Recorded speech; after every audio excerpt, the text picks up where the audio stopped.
The following is a special sports broadcast presentation of Talk Radio WRNR Martinsburg. Play ball! It's time for the fun and excitement of American Legion Baseball. Today's broadcast is brought to you by Miller Honda, Trips Floor Sanding and Berkeley Fashion Flooring. The final score, Procter & Gamble, Mirius Group and Ameriprise Financial Advisors, John Everson and Phil McCoy, University Healthcare, Berkeley and Jefferson Medical Centers, Miller's Chrysler Dodge Jeep Ram, Bechtel Jewelers, John's Pool Supplies, and City National Bank. And now, for the pregame show, let's head to the field and join our Talk Radio, WRNR, and TV10 broadcast team.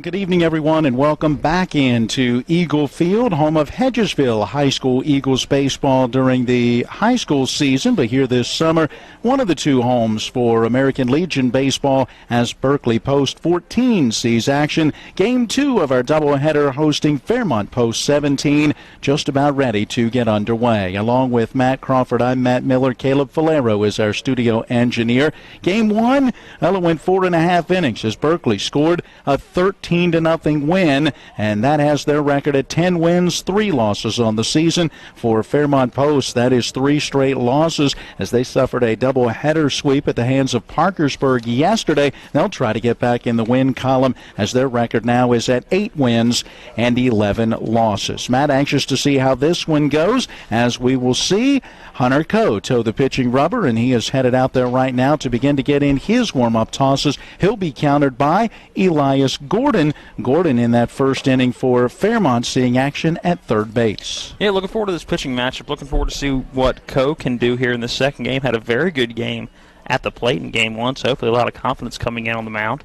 So hopefully we have a good pitching matchup, and hopefully we can see Fairmont put the bat on the ball a little bit better than they did in game 1, and we'll see how they rebound in game 2.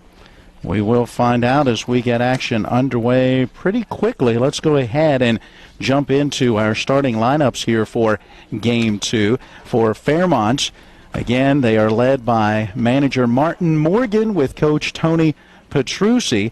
And for Fairmont right fielder Connor Saunders is in the leadoff spot. He'll be followed by the pitcher Elias Gordon. Batting third at second base, Vince Sabatino. In the cleanup spot, the catcher Ian Fairley.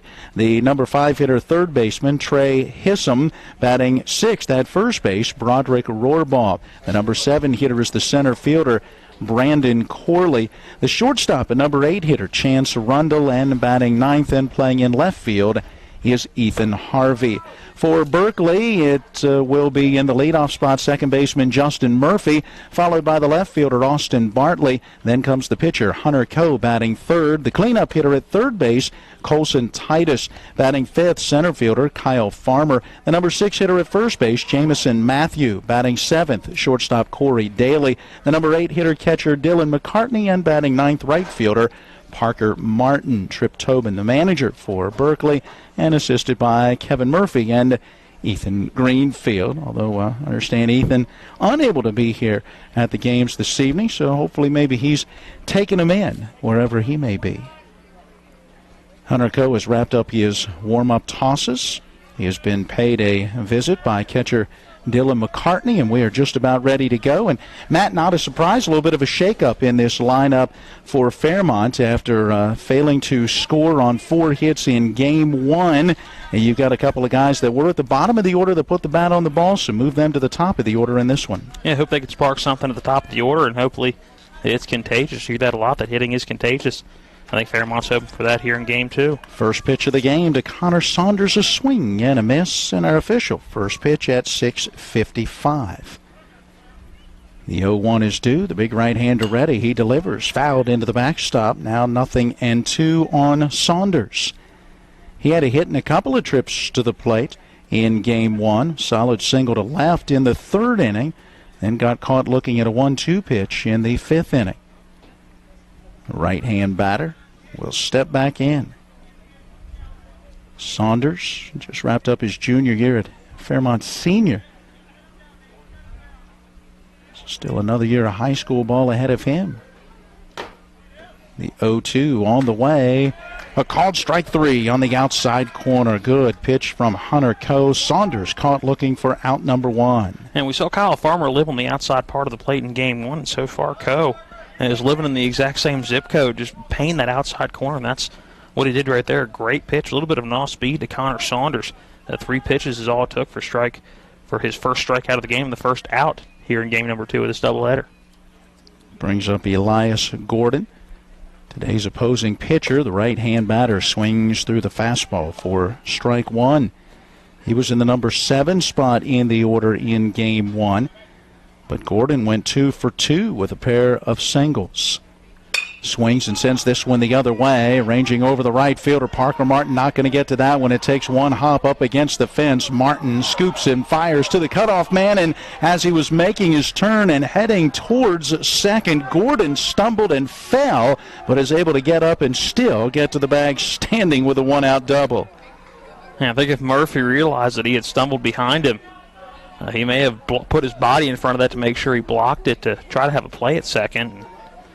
And that play, I think Gordon assumed he was going to be dead to rights, probably much to his delight, getting up, realizing the ball had got past the cutoff man, Justin Murphy, in shallow right field.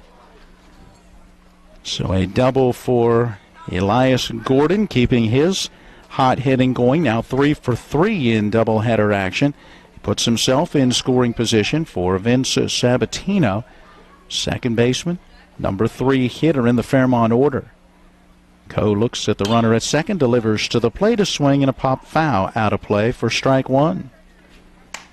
Sabatino had an infield hit in that first game as he went 1 for 2.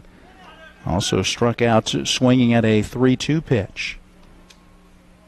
The right-hand batter already seeing a season at Fairmont State University. Takes this pitch. No balls, 2 strikes as Sabatino in the right-hand batter's box, awaiting. Hunter Coe looking in at Dylan McCartney, has the sign and the pitch. Swing and a miss. He got him. Down on strikes on just 3 pitches. That's the way it's done. Second time it's been done here in the first inning. 2 strikeouts, both 3 consecutive strikes. So 2 outs with that runner in scoring position at second for Ian Fairley, catcher, cleanup hitter in the order. And the right-hand batter takes down low and outside. Good block by Dylan McCartney. Shifted the body out there and smothered that pitch in the dirt. First time we've seen a Coe miss in this game so far. Missed that one down low and away. Let's see what he comes back with. Strike swinging as Fairley fouls it straight back, and that one pretty much right down the middle. Good hard fastball. I'm not sure Fairley was ready to swing at that. Look, kind of a chop right at the end just to make contact. You could see on that throw back from McCartney, Coe kind of shading his eyes. This is that tough part of the day here at this particular field as that sun sets almost right behind the backstop and the hillside behind the backstop. Really tough on the pitcher and the center fielder in particular. 1-1 down low, a bit inside as well. 2 balls and a strike. 2 outs with a runner at first, no score. We're in the top half of inning number 1. Here's a swing and a ground ball to the shortstop, and it gets by Corey Daly, glove side, scooped up by the center fielder, firing through to the plate and in time to get him. What a play by Kyle Farmer in center, grabbing that one and firing a strike to McCartney at the plate, easily able to apply the tag to Elias Gordon, who tried to score from second. Oh boy, it doesn't get any better than that. Fairley will get a base hit, but the runner trying to score taken out at the plate on the play that will go 8-2. It brings the inning to a close, and at the end of a half an inning, it is Fairmont 0 and Berkeley coming to bat. Procter & Gamble brands are trusted in millions of living rooms, kitchens, laundry rooms, and bathrooms. P&G's Tabler Station plant in Martinsburg, West Virginia, is open and hiring. Candidates must be 18 years or older and possess a high school diploma or GED. No experience necessary. P&G offers an extensive list of benefits and starting wage of $17.50 an hour. To apply, go to pgcareers.com and search Plant Technicians, Martinsburg, West Virginia. Be part of P&G's most technologically advanced location in the world. When you're hurting, we're here. When things are confusing, we're here. When you need answers, we're here. Brown Funeral Home. We've been caring for families like yours for generations, since 1880. Whether you want to plan ahead or you need us now. Our families are precious to us, and so are yours. Brown Funeral Home in Martinsburg, Inwood, and Charlestown Ranson. We're here when you need us. Well, if you're Fairmont and manager Marty Morgan, you've got to like what has gone on to this point in Game 2 as Fairmont came up with 2 hits in that top of the first inning after having just 4 hits through 5 at-bats in Game 1, a 13-0 loss in the opener of this doubleheader. The problem is the 2 hits did not result in a run as Kyle Farmer threw a nice ball, a strike, if you will, from center field, just a little up the line towards third, but still plenty of time for Dylan McCartney to pull that one in and easily apply the tag to the runner trying to score as Elias Gordon, who had doubled with 2 outs in the inning, tried to score on the single from Ian Farley, and, well, he was cut down at the plate, and it remains scoreless as Berkeley comes to the plate. Justin Murphy, Austin Bartley, Hunter Coe, the 3 to face Elias Gordon, who is going through his warm-up tosses. Gordon tall and lean on the mound. A right-hand pitcher. Looks like he is just about ready. In that first inning for Hunter Coe, did he come out throwing strikes? How about 12 pitches? 10 of those were for strikes. Did a nice job getting ahead of hitters. It was a 2-1 pitch to Fairley that he ended up with the base hit into center, in which the runner was thrown out at the plate. Otherwise, got ahead of the first 3 batters that he faced. Here comes Justin Murphy to get things started in the Berkeley half of inning number 1. Murphy had a hit in 3 official at-bats, made 4 trips to the plate. One of those, though, was hit by a pitch. So he went 1 for 3 in Game 1, had a pop out to the first baseman in foul territory. A single and a run scored, and then an RBI fielder's choice ground ball. Stands in and takes. Down low. May have been a bit inside as well. That's ball 1. Murphy, the Musselman High School product.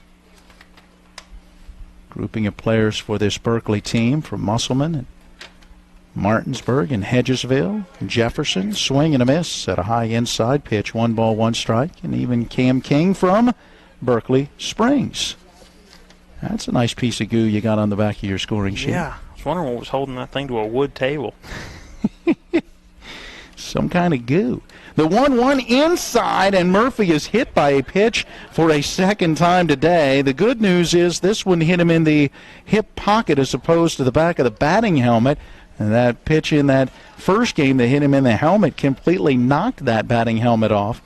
This time he takes it in the derriere. He seems to be a little more okay with that one hitting him than the one that got him in the ear hole.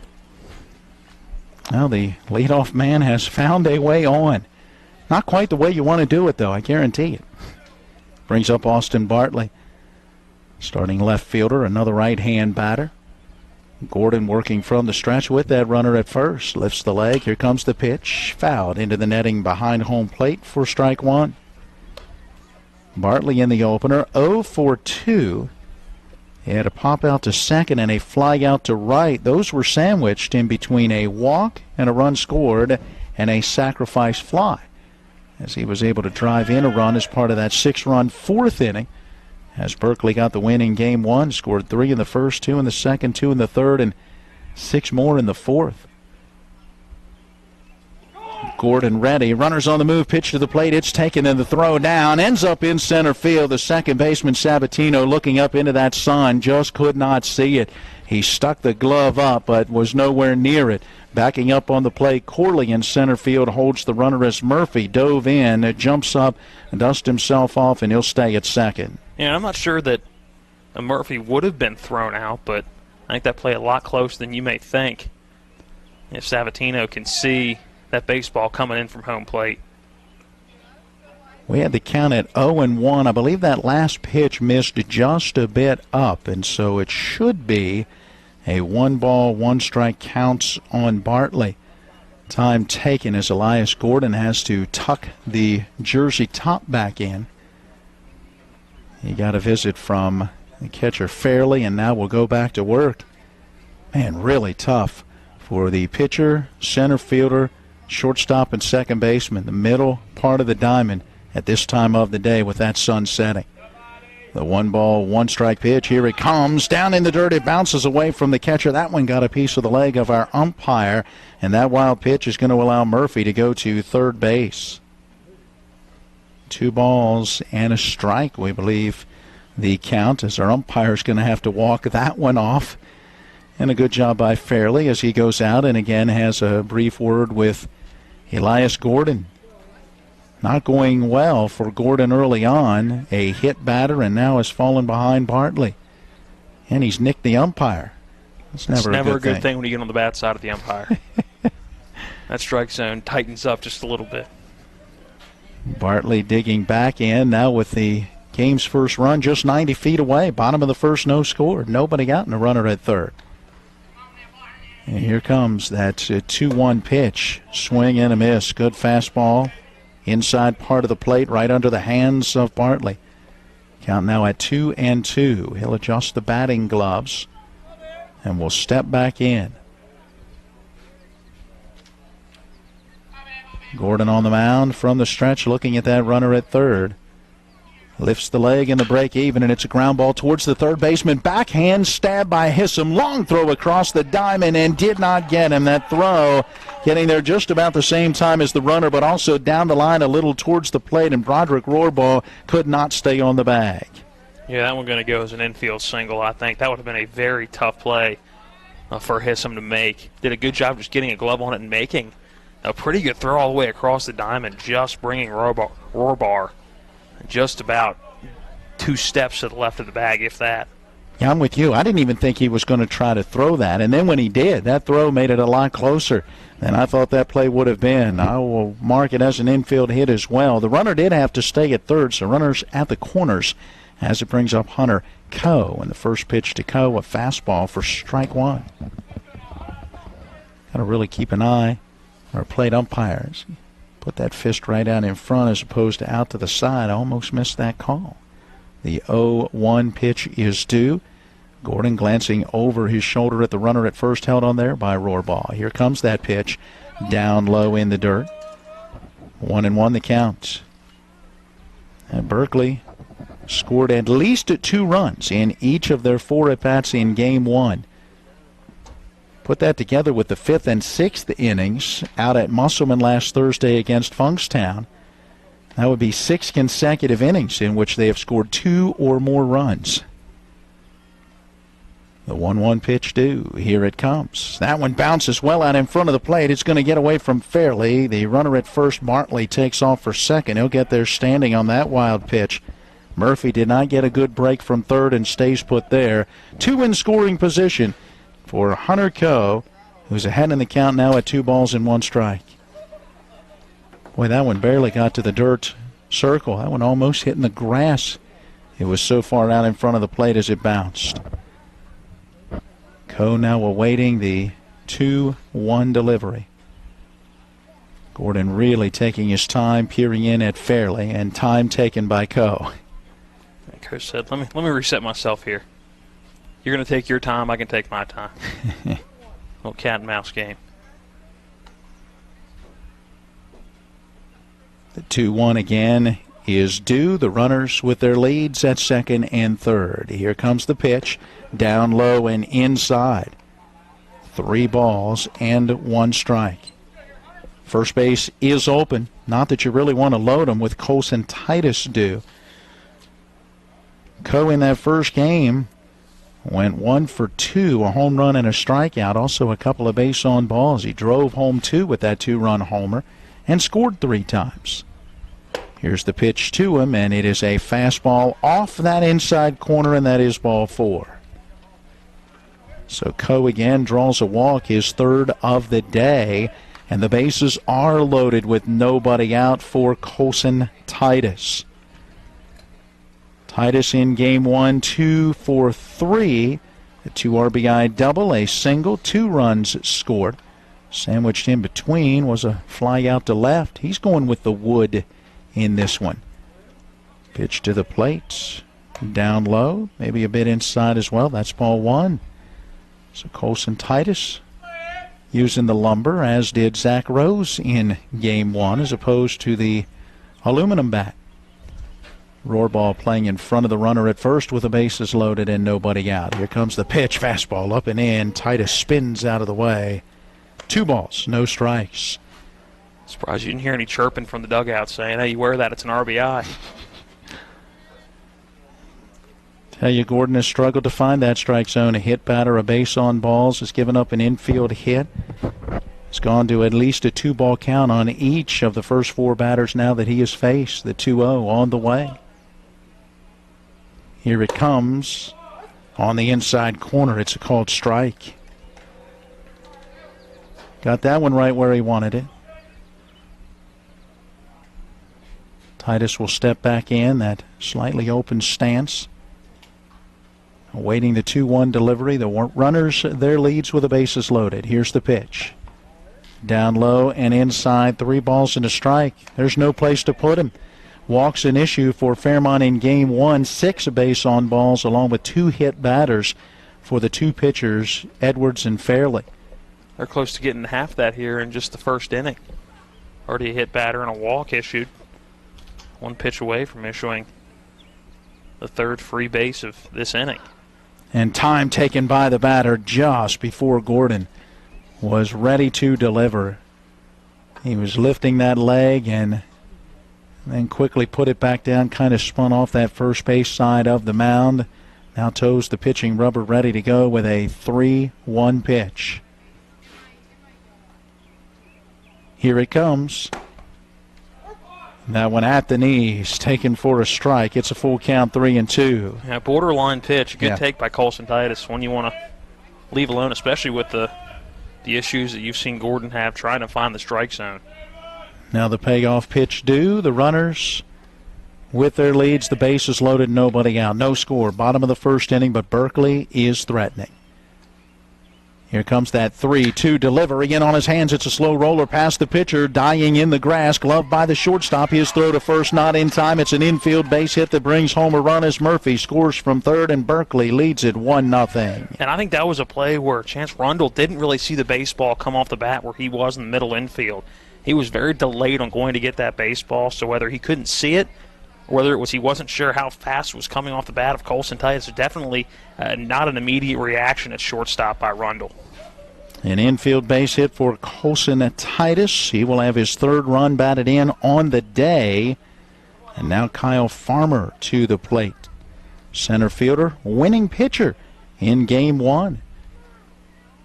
The right-hand batter takes it, bounces well out in front of the plate. Off the catcher. May have got a piece of the umpire again as well. And it's a ball and no strikes to Farmer.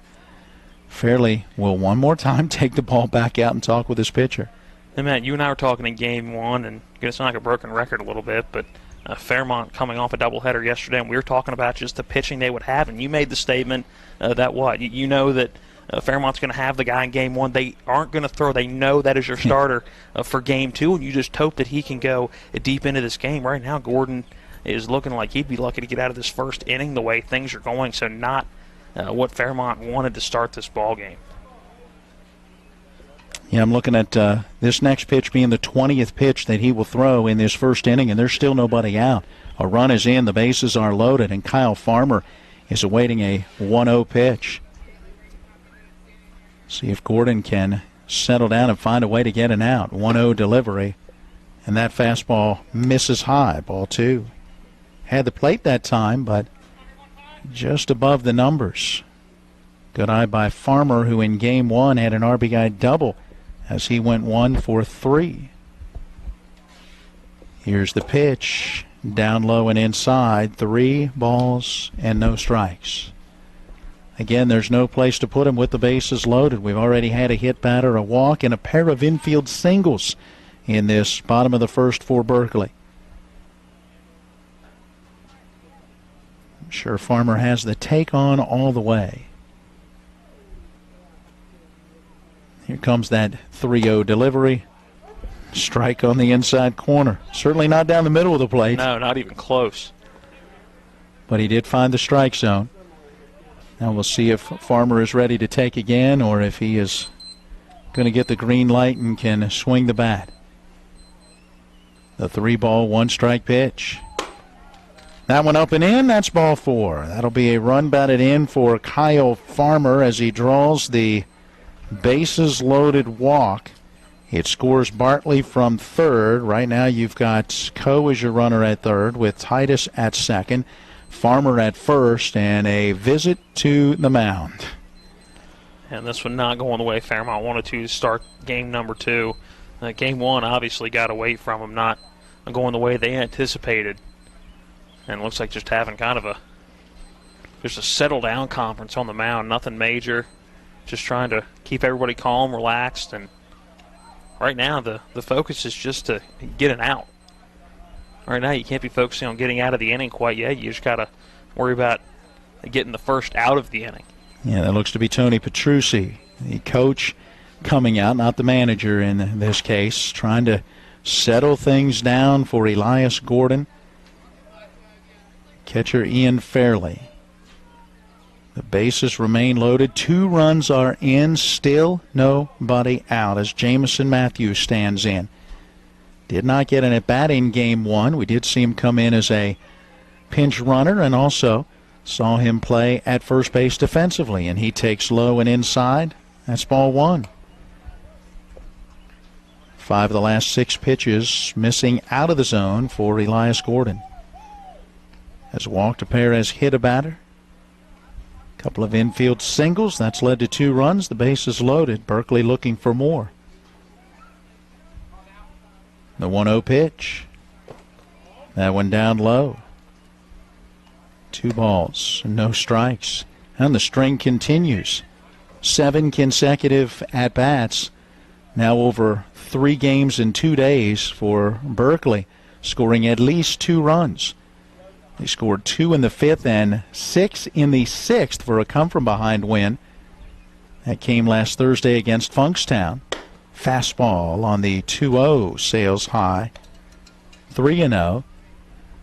And then earlier, scored 3 in the 1st, 2 in the 2nd, 2 in the 3rd, and 6 in the 4th to go on for the 13-0 win over Fairmont in game 1 of today's doubleheader. So 2 already in this inning, and that makes it 7 consecutive in which they've scored 2 or more runs. Here's that 3-0. That one down low in the dirt. That's ball 4. Matthew draws the base on balls. That is back-to-back bases loaded walks.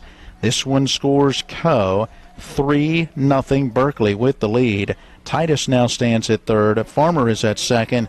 Jamison Matthew at first. Corey Daly, the due batter, 7th hitter in this bottom of the 1st. A tough one for Fairmont. About a 2-hour, 20-minute or so drive, getting over the mountain, past Morgantown, through Preston County. You're familiar with that neck of the woods.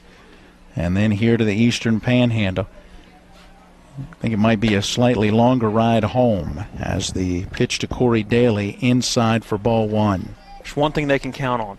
It'll probably be foggy and bad weather going through Frostburg.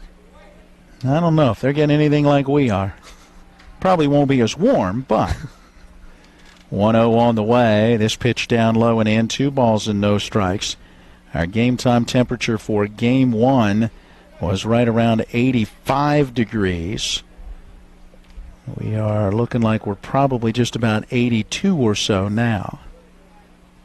The 2 ball, no strike pitch due to Corey Daly. In game 1, he was 2 for 2 with a single, a double, a walk, 2 runs scored, and 2 driven in.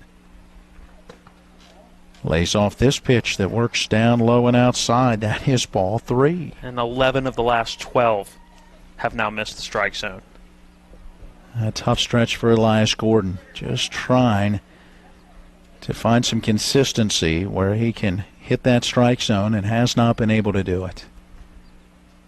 The 3-0 on the way. There's a fastball on that outside edge. Daly taking for a strike. Now 3-1. Again, the runners stretching out their leads. The base is loaded. Nobody out. 3 runs already in. Here comes that 3-1 pitch, and it's a sharp hit ball towards the shortstop. Trying to backhand it. Rundle knocks it down, keeps it right at the edge of the outfield grass, and now turning and breaking towards third, and sliding in safely there is Kyle Farmer as he scores on the play. He turned at third, started down the line. Farmer then froze, and then as Rundle held on to it, Farmer broke for the plate. The throw to Fairley, who tried to apply the tag, but a nice feet-first slide as Farmer worked around that tag and scores. Yeah, Farmer kind of caught in, that Corey Daly kind of caught, Kyle Farmer caught in no man's land. A little too far to go back to third base. Took a very wide turnaround third base. You saw Coach Tobin kind of wave him around. I don't know if there was hesitation or there was a little bit of miscommunication, but got about 30 feet up the line. Dylan McCartney now will stand in. He takes a fastball letter high for strike 1. I've got Daly reaching on an E6, and that allows a pair of runs to come home and score. We'll give him credit with a run batted in on the first one with the bases loaded. That run's going to score no matter what the out situation might be up the middle. The second run scores as a result of the error on the play as McCartney takes down low and outside. 1 ball and 1 strike. So 5 runs have crossed in the inning. Still nobody out.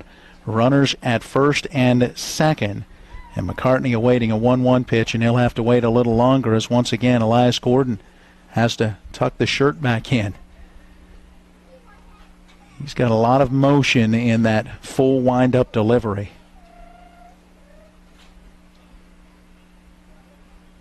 The 1-1 due.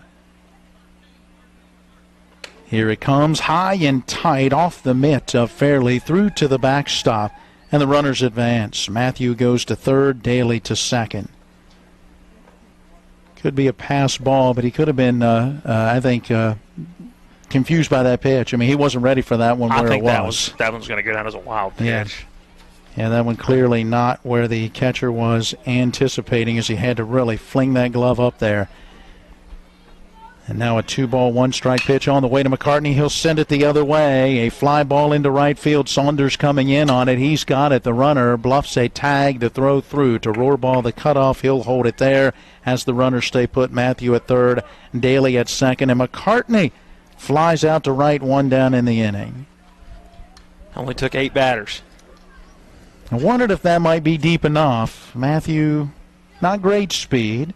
And so you don't want to make that second out at the plate. You've already got 5 on the board. You want Parker Martin to have a chance to maybe drive in a couple here. Yeah, in a close game late in the game, he's going.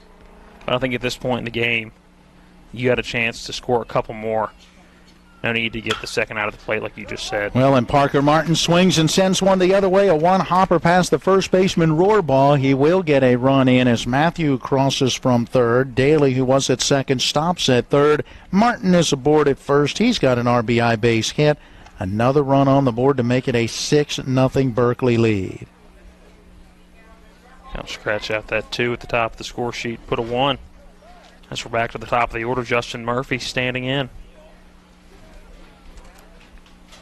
Murphy was hit by a pitch to get this whole mess started. What seems like about 20 minutes ago. Probably because it was. So runners at the corners. Gordon from the stretch and the pitch. Swing and a foul tip hung on to by the catcher. That is strike 1. Fairly hanging on. The runners still at the corners. 1 down in the inning. Murphy in that right-hand batter's box. Twice today has been hit by a pitch. Does have a single to his credit. Here's that pitch, and it's hit in the air into center field. Corley is there. He makes the play on that line drive. Daly will tag. He's going to head to the plate and score on that sacrifice fly from Justin Murphy. 7 runs in the inning, as the first 7 batters have reached and scored. Martin stays put at first. Murphy did a job, though. That's what he needed to do at this point in the game. The fly ball was going to score a run. That's just what he did. 2 outs in the inning after that sacrifice fly to center. Still a runner at first for Austin Bartley. He had an infield base hit earlier in this first inning.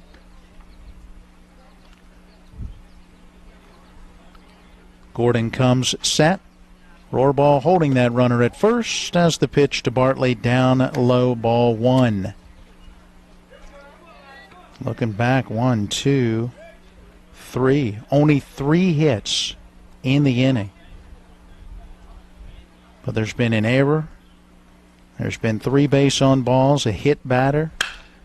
Berkeley taking advantage. Bartley swings and sends a fly ball into center, and on that 1-0 pitch, Bartley will fly out to Brandon Corley, who moved over to his left and came in a few steps to pull that one in to retire the side. Still, the damage is done as Berkeley puts 7 on the board in their first at bat. We're through 1 complete, and your score is Berkeley 7 and Fairmont nothing. If you hang the WVU Medicine sign, certainly has helped take us to another level. Evolving what we try to do as physicians and as a health system and organization is the mission of WVU Medicine, and it's an exciting mission to be a part of. With the knowledge and the years of practice that they've put into this institution, they know a lot. They can help you, and they've helped me a lot. Having people treated locally enhances their overall care. With 4 new car dealerships and 4 used car dealerships in 3 states, Parsons is the largest used car and fastest growing new car dealer in the tri-state area. Take Parsons Ford with huge savings on hundreds of new Fords, financing from 0%. Parsons' goal of financing for all, and Parsons' famous above market trade-in allowances that help make Parsons #1 for used cars too. See why so many won't buy anywhere but Parsons Ford in Martinsburg. We became #1 by making you #1 first. Parsons. Here we go to the top half of inning number 2. All right, I'm looking back. The official first pitch was 6:55, 7:28. And we're just heading to inning number 2. But 7 runs on the board in that first at bat for Berkeley as they would send 11 batters to the plate. The first 7 in the order, all reaching and all scoring in that first. Now towing the pitching rubber, Hunter Coe. He hadn't been out there in about 25 minutes, so let's see if the long wait affects him in any way. Shadows stretching out across the field. Right now, the pitcher has his lower body in the shadows. The upper body is in the sun. This is a tough time for those guys up the middle. Trey Hissam to the plate, and the first pitch of this top of the second. Misses just high, it looked like, for ball 1. Him at a last Gordon in that bottom of the first inning. Have him right around 42 pitches. Ooh. That is quite a few as the pitch to Hissam in there for a strike. On the contrary, how about 12 pitches, 10 of those for strikes for Hunter Coe in the top of the first inning. Here comes that 1-1. Works down low and outside. Nice backhand stab by Dylan McCartney. Now 2 balls and 1 strike.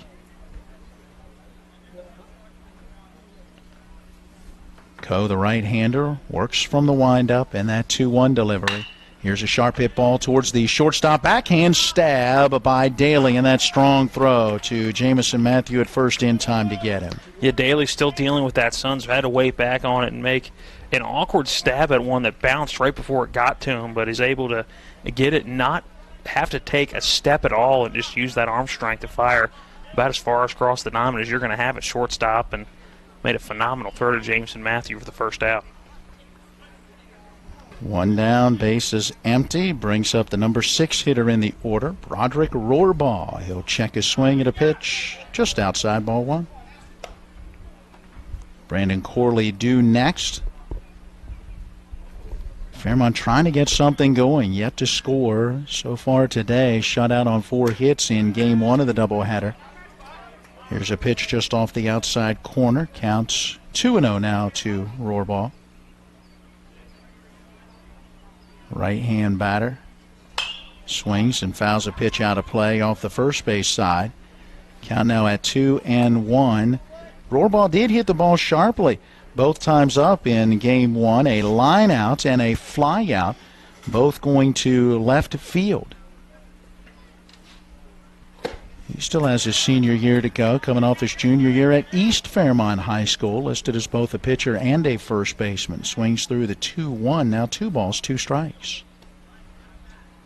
Coe had a couple of strikeouts in the first, a pitch away from adding another here. Here it comes, swing, and a miss, he got him. So there he collects his third strikeout. 2 outs, bases empty for Brandon Corley. Speaking of strikeouts, how about Max Scherzer yesterday for the Nationals? 14 Ks in 8 innings in a 2-1 win against the Detroit Tigers. And, by the way, he and Anthony Rendon named to the National League All-Star team.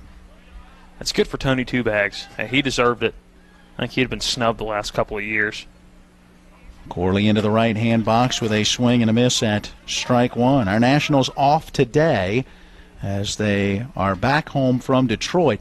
Tomorrow they welcome the Miami Marlins to town for 3, and then the Kansas City Royals come in for an interleague series for 3 more. Here's a swing and a bouncer right back to the mound, jumping off that top slope of the mound and fielding it is Hunter Coe. He runs over towards first and gives the underhand toss to Jamison Matthew in time to get Corley. The bounce out goes 1-3, and Fairmont goes in order in the top of the second. We've played 1.5, and the score is Berkeley 7 and Fairmont nothing. 11. 23. Welcome to La Bella Vita, named for my Grandma Vita. Our mountaintop getaway honors her legacy while complementing the home's spectacular views. This recently renovated property boasts a breathtaking landscape of Deep Creek Lake while providing great open interior spaces for a sensational vacation. You'll immediately notice the great room allows for entertaining, dining, and relaxing after long days on the lake or skiing on the slopes of Whist. Your family and friends will enjoy relaxing in all the open spaces. The home features 6 bedrooms, including 4 that are private suites. And each of the 4 levels of this home feature amazing visibility as far as the eye can see. Like our family, we hope you enjoy making memories here on the mountain. We love sharing the spacious, warm, and inviting home that overlooks the lake. Cheers to the beautiful life, La Bella Vita. Back once again here at Eagle Field. We are moving to the bottom of inning number 2. Elias Gordon back out there. We had him throwing 42 pitches in the bottom of the first inning. 17 of those were for strikes. He walked 3. He hit 3. Berkeley had 3 hits, and 2 of those never got out of the infield. There was also 1 error in the inning as well. And that just tells you how depleted this the arms from this Fairmont team must be. I mean, to give up 7 runs, throw 42 pitches. I don't know how, in a normal circumstance, I don't know how many starters stay in those scenarios. And with only 10 guys and the only sub being who started last game being Edwards, I mean, you don't really have time to warm anybody up either. That's the thing. So anybody that were to come in who's in the field right now, their only warm-up would be the 7 or 8 warm-up pitches they would get on the mound, especially when you're going 1, 2, 3 in the batting order. Gordon will face Hunter Coe to start this bottom of the second. Coe walked and scored in the first inning, and the first pitch a fastball up high and away, ball 1. Colson Titus, Kyle Farmer due next. It's the 3, 4, and 5 spots in this Berkeley order. Looking for their 11th win against just 3 losses this season. Fastball high, 2 balls, no strikes. And to remain undefeated against teams from the Mountain State. Really missed that doubleheader action a weekend ago with Bridgeport and Urbana both supposed to be coming into town. And both of those teams ended up, for whatever reason, backing out, that they could not make that the trip. And so, and that's 4 games that this team could have played against some real quality competition. 2-0 pitch to Coe, missing 3 balls and no strikes. They've played some good ones. Funkstown has a very good team, and of course Severna Park. Those are the 3 losses. 2 of the top programs out of Maryland. The 3-0 pitch on the way. Swing and a miss, now 3-1. This is a Fairmont team that won the West Virginia State Championship back in 2014 and again in 2015. the post out of Wheeling, winning state championships in 16 and 17, swing and a miss at a 3-1 fastball. Now a full count to Coe. Last year was Parkersburg, who beat South Charleston 10-2 to claim that state championship. The state champion goes on to play in the Region 3 or Southeast Regional. Here's the teams you face. State champion out of Alabama, Florida, Georgia, North Carolina, South Carolina, and Tennessee. Not an easy task. 3-2 delivery on the way. Fastball stays high, ball 4. Good eye, Hunter Coe, as he draws another walk. His second of the game, his fourth of the day. So it's the same basic stage you have to go through if you want to get to Williamsport in the Little League World Series. Yeah. All those areas that they're playing baseball 11 months a year and are in immaculate facilities. Cam King is going to be called on as a runner at first, so that Hunter Coe can head to the dugout and the starting pitcher can catch his breath before he's got to toe that pitching rubber again. 7-0 the Berkeley lead. Colson Titus, the batter. Elias Gordon ready, and the first pitch of the at-bat. Fastball on the corner for strike 1. Good job working that outside edge. Titus reached on an RBI infield single in the first inning. That was a little bleeder that went by the pitcher, kind of off the third base slope of the mound, and the shortstop, Rundle, by the time he could get to it, that ball kind of dying in the grass. He couldn't throw him out at first. Titus takes down and in, and it's 1-1. Yeah, I think that was the play where Rundle didn't see the ball come off the bat because of delayed reaction at short. Stretching out a lead at first is King, held on there by Rohrbaugh. Gordon delivers high and outside. Nice stab by Fairley to catch that baseball and hold that runner at first. It's 2 balls and a strike.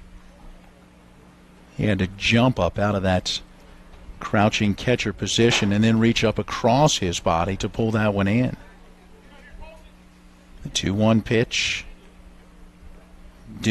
Gordon really takes a lot of time between pitches. Here comes that next one. A swing and a miss, and it's 2-2. Talk about pitching being timing and rhythm, and it's amazing how different guys' rhythms are. Some guys want that baseball, and they are ready to throw, and batters almost have to step out in order to slow them down. In this case, you're stepping out as a batter because you've stood in there too long waiting for that next pitch, as Elias Gordon really takes his time. He misses high and away with a 2-2 fastball, and the count has gone full. He went full before walking Coe, now has gone full to Titus. It was a full count pitch that Titus reached on that infield single back in the first. Here comes that 3-2 delivery. Runner is on the move, and the pitch gets fouled back out of play. Cam King is going to have to go back to first, and Titus will step back in the right-hand box awaiting another 3-2 delivery.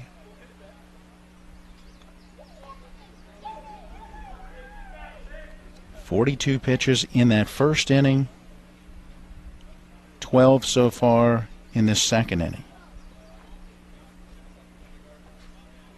And here comes that payoff, and that fastball's high and outside, and that's ball 4. Back-to-back base on balls to get this half inning started. 5 walks and a hit batter now for Elias Gordon. Another visit to the mound, and this time it is Martin Morgan as the manager. Looks like it's going to be a Chance Rundle coming in relief as he's taking the tape off that arm. Can't have white tape if you're pitching on that arm. And he came in and started taking that off, so it looks like we're going to have a pitching change. Chance Rundle had been playing short, so we'll have to try to keep an eye on what other defensive changes may be coming as we get a pitching change here in the second inning.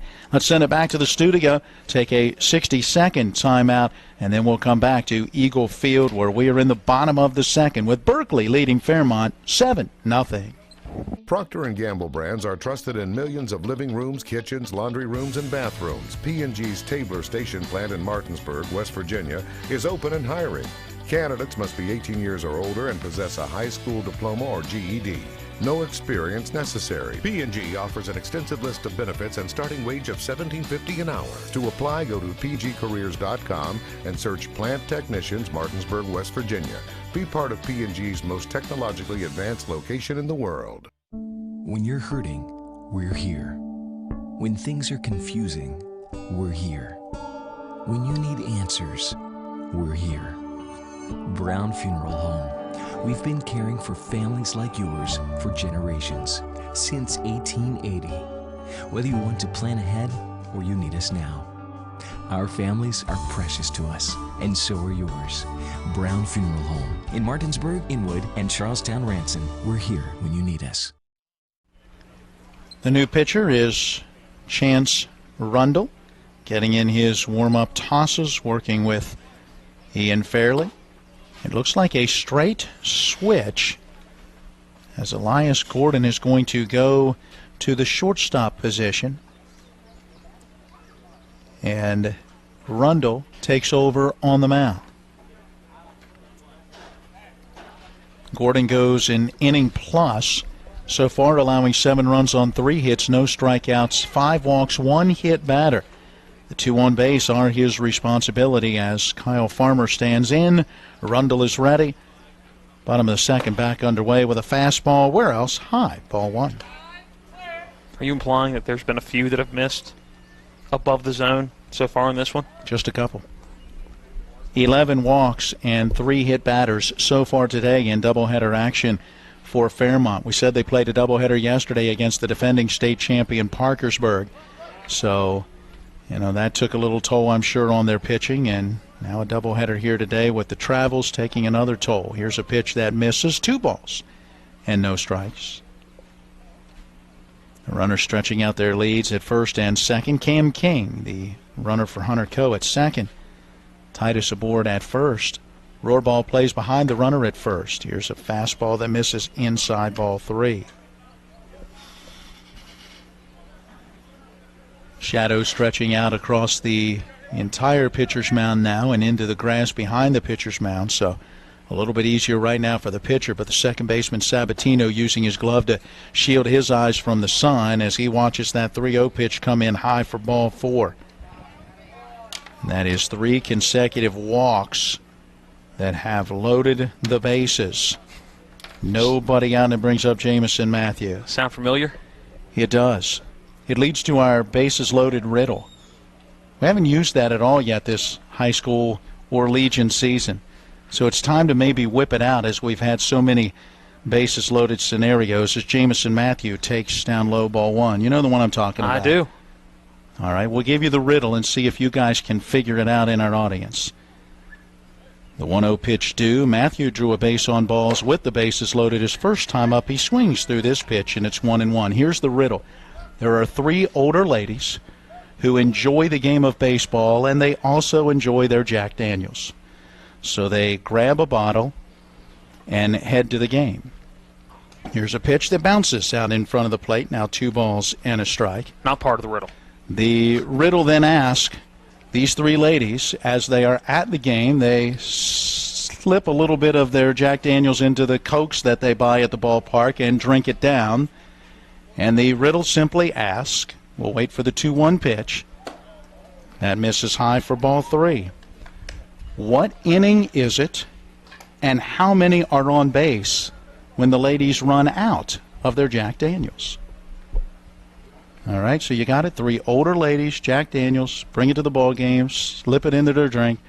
What inning is it as the 3-1 pitch gets fouled to the backstop, 3-2? What inning is it, and how many are on base when the ladies are out of their Jack Daniels?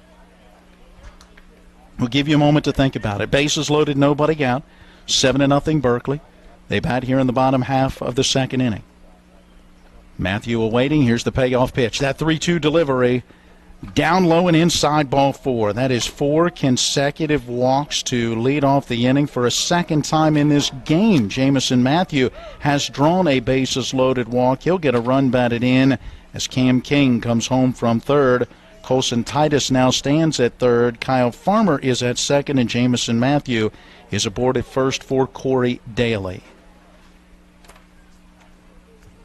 Daly reached on an error. Did bring home a run his last time up. Swings, lines this one into the gap in left center field. It's dropping in for a base hit. Corley, the center fielder, over to cut it off. He'll fire through to the cutoff, but no throw. Well, but skips off the glove of the cutoff and ultimately ends up at the plate anyway. But a pair of runs will score as Colson Titus easily scores from third. Kyle Farmer comes around to score from second.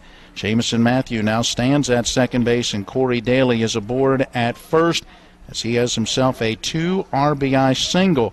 3 runs have scored in the inning, and now a 10-0 Berkeley advantage. That was a good piece of hitting by Corey Daly, with as many as have missed his own. That one just missing right over the heart of the plate, and Corey Daly had no intention of taking any more. He wanted to take a cut at one and managed to drill one into left center. Zach Rose being called on to run over at first base, it looks like, as Daly gets a little bit of a breather. Dylan McCartney stands in, sends this one sharply on one bounce to the second baseman. Sabatino goes to second for one, and the relay throw from Elias Gordon a little too high. It pulls Rohrbach off the bag. So Matthew will move up from second to third. Rose is erased at the second base bag on the fielder's choice that will go 4-6. That's the first out of the inning. And Dylan McCartney, who put that one in play on the very first pitch, will reach it first on that fielder's choice. The out recorded 4-6. Runners at the corners. Brings up Parker Martin, number 9 hitter in the order. He fouls away the first pitch for strike one. All right, you've had a little time. Did you get the riddle yet? I know they're in the bottom of the 5th. There you go. It's Jack Daniels. The bottle is empty, so it's the bottom of the 5th. But how many are on base? 3, because there's 3 ladies, right? Yeah, but you got to word it just right as the next pitch snaps across that inside corner for a strike. It's the bottom of the 5th, and the bags are loaded is the way that the riddle goes. Parker Martin awaiting that 0-2 delivery. I just share what I've heard through the years, and I've laughed at it every time, and so I share it again. Here's a line drive into straightaway center field. Brandon Corley ranging to his left, fields that line drive. He gets the out for the second out of the inning, but tagging from third and scoring on the play is Jamison Matthew. A sacrifice fly for Parker Martin brings home yet another run, the 4th of the inning, and that will make it an 11-0 Berkeley lead. McCartney still at first. Can't close the book on Gordon, by the way. 1+, 9 runs on 3 hits, 5 walks, 1 hit batter, no strikeouts. Justin Murphy is the batter, leadoff hitter in the Berkeley order. He takes ball 1. He's been hit by a pitch, and he has a sacrifice fly. Rundle ready. This fastball high. 2 balls and no strikes.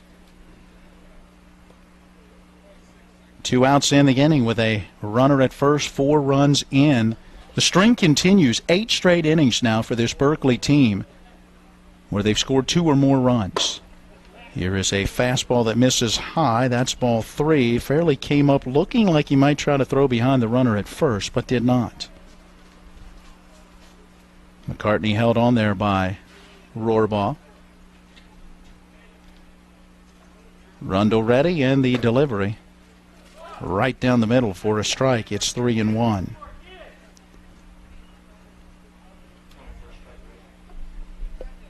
Three balls, 1 strike that counts. See if Murphy has the green light or not. He does, fouling that 3-1 to the backstop. It's a full count, 3-2. Used to be a time where 3-0, 3-1, a lot of times you're not swinging. Managers, coaches wanted you to take that pitch, force the pitcher to throw strikes. But in this day and age, more and more batters and managers look at it as a pitch to hit. Runner is on the move with a 3-2 on the way. A line shot past the first baseman. That one out into right field. Murphy went the other way. McCartney off with the pitch, easily able to go from first to third. Runners at the corners. It's a good piece hitting by Justin Murphy.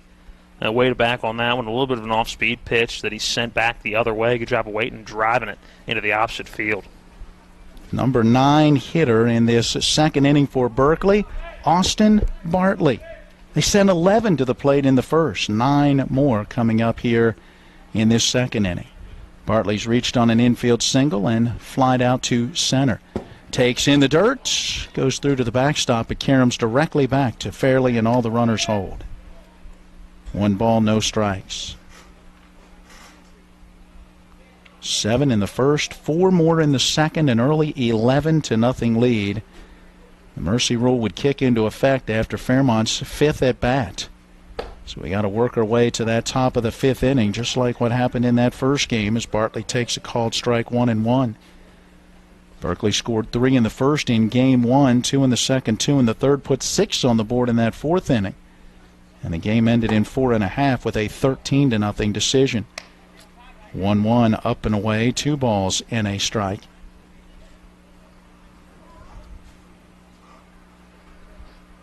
Rundle has the sign. The runners their leads. Here's the pitch. Swing and a miss. Boy, that was a huge swing by Bartley. Bartley was trying to clear the bases there and get at least a double on that one. Feet almost came out of the cleats there. Now it's 2-2. Big pitch for Rundle. Chance to get out of the inning. Here comes that 2-2 delivery. Off speed, ripped on a line past the third baseman. A fair ball. It rolls into foul territory and all the way to the fence. Running it down is Harvey, making his turn. Well, never even really turning, just holding at third base will be Justin Murphy.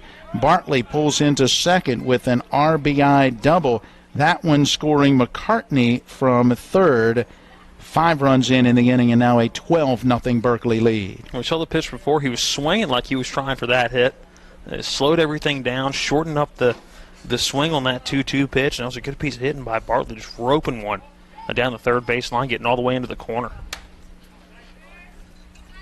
Back to Hunter Coe, who got this whole mess started with a base on balls. Coe takes, and the fastball finds the outside edge for strike 1. Coe has walked twice in this game, 4 times on the day.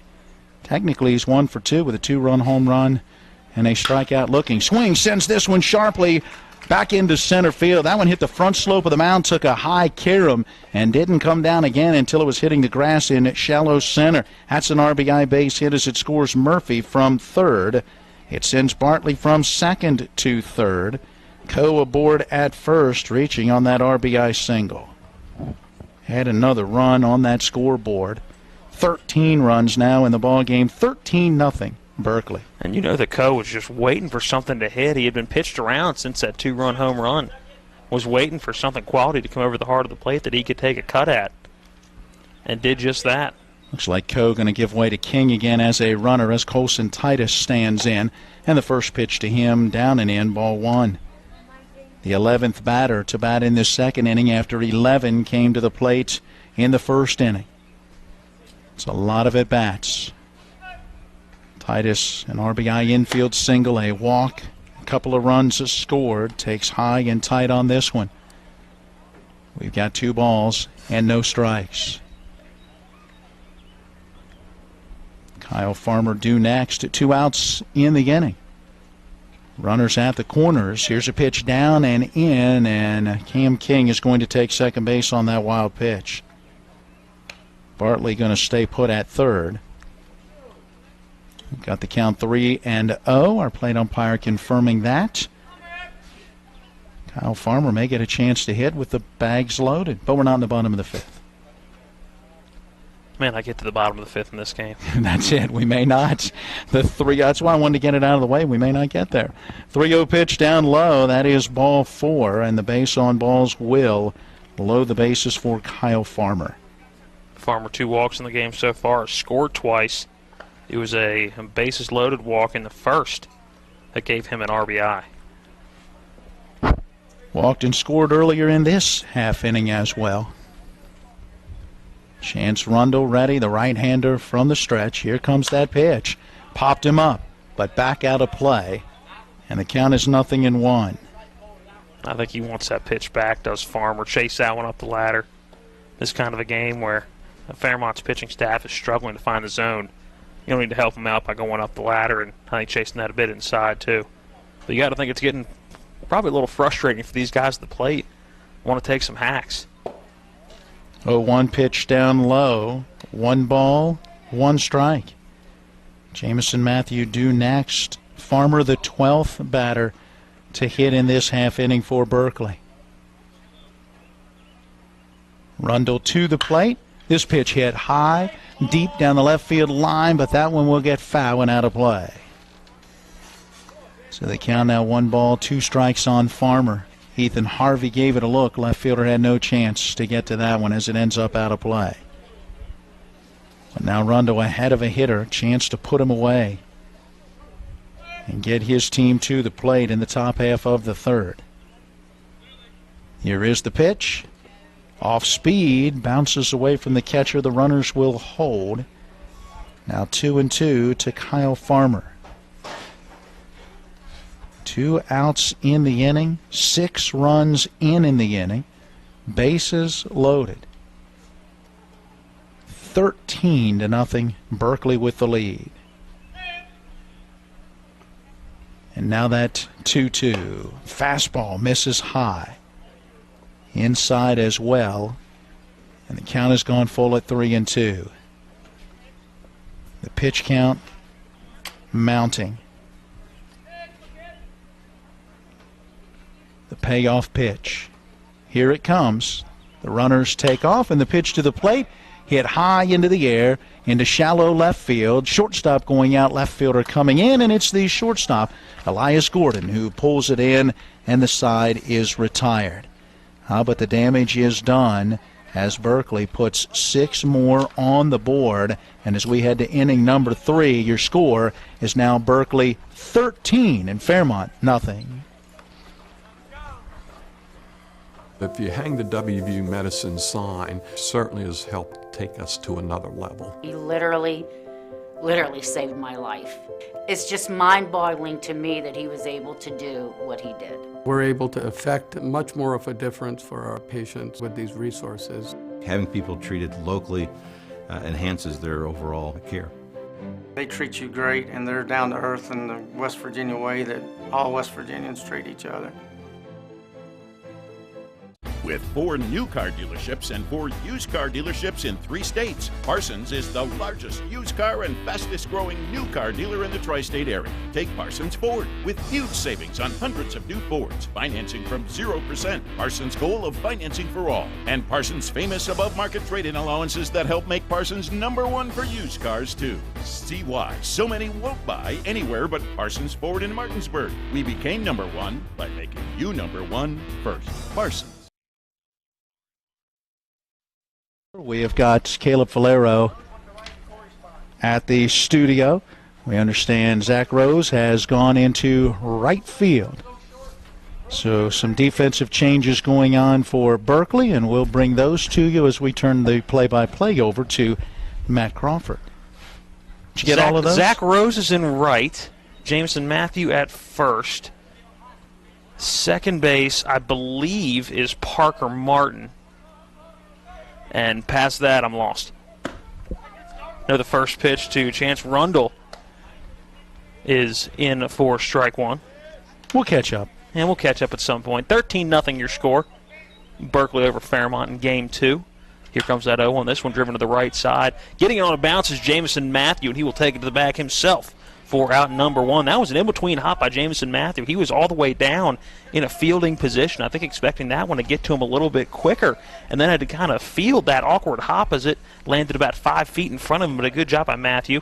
He knows this field just about as good as anybody out here right now, and so he knows how it's going to take those skips and hops over there at first base and takes it himself to the bag for out number 1. Brings up Ethan Harvey, who takes strike 1.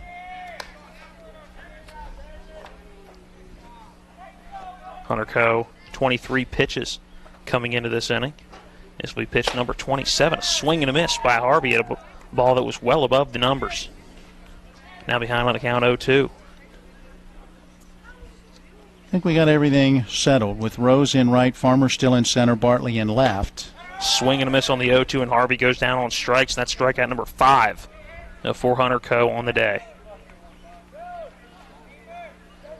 Back to the top of the order, and as long as the bottom of these first 2 innings have taken, it's about the exact opposite. for the top of the innings. Hunter Coe working very, very quickly and working efficiently. Ready for Connor Saunders as Saunders fouls one up and out of play over the netting. Right to the right of our broadcast location. Cat now 0-1 to the leadoff batter playing right field. Rounding out the defense, as you mentioned, Matthew is at first, Martin at second. Murphy, the shortstop, Titus, stays at third. That 0-1 pitch, a breaking ball that misses outside. The count now even 1-1. McCartney behind the plate, Coe on the mound. So Murphy went from second to short. Martin came in from right and goes to second. And Rose gets placed into the game in right field. But he'll go into the number 7 spot in the order where Corey Daly, the shortstop, had been. 1-1 to Connor Saunders. Fastball that catches the outside corner, now 1-2. Ready with that 1-2 pitch here is Hunter Coe. This one chopped to the left side. A third baseman, Colson Titus, up with it. Fires across the diamond. Good stretch by Jameson Matthew, and it'll be 3 up, 3 down here in the top of the third. Well, the bottom of the third, when we come back, it's Berkeley 13, Fairmont nothing. This is American Legion Baseball on Talk Radio, WRNR and TV 10. Welcome to La Bella Vita, named for my Grandma Vita. Our mountaintop getaway honors her legacy while complementing the home's spectacular views. This recently renovated property boasts a breathtaking landscape of Deep Creek Lake while providing great open interior spaces for a sensational vacation. You'll immediately notice the great room allows for entertaining, dining, and relaxing after long days on the lake or skiing on the slopes of Wisp. Your family and friends will enjoy relaxing in all the open spaces. The home features 6 bedrooms, including 4 that are private suites. And each of the 4 levels of this home feature amazing visibility as far as the eye can see. Like our family, we hope you enjoy making memories here on the mountain. We love sharing the spacious, warm, and inviting home that overlooks the lake. Cheers to the beautiful life, La Bella Vita. To Eagle Park. Bottom of inning number 3. It was 7 in the bottom of the first, 6 in the bottom of the second. And so far scoreless for Fairmont through 2.5. Leading it off here in the bottom of inning number 3 will be Jameson Matthew. And we've had to do an awful lot of scratching out of numbers on the top of the score sheet and rotating through a couple of columns as they certainly have found their way on base through both of these doubleheaders so far. Are you ready for this? What did you just say you have as a pitch count for Hunter Coe? Hunter Coe, I have 32 pitches, 9 that last inning, 11 in the first inning, or 11 in the second inning, 12 in that first inning. 2 pitchers, Elias Gordon, Chance Rundle, have combined to throw 93 pitches so far for Fairmont. Comes that first pitch to Jameson Matthew. That one skips in for ball 1. Make it 94 pitches now thrown by 2 pitchers, and 40 of those have been for strikes. So 54 of the 40, or of the 94 pitches, have not found the strike zone. Here comes the 1-0 to Matthew. That one high and inside, ball 2. As a result, you're looking at 8 walks and 1 hit batter so far in this game after 6 walks and a couple of hit batters in game 1. Here comes that 2-0 from Rundle, a swing and a foul ball hitting the netting behind home plate. First strike to Jameson Matthew, 2-1. Yeah, it has been a lopsided affair here in the northwest end of the county.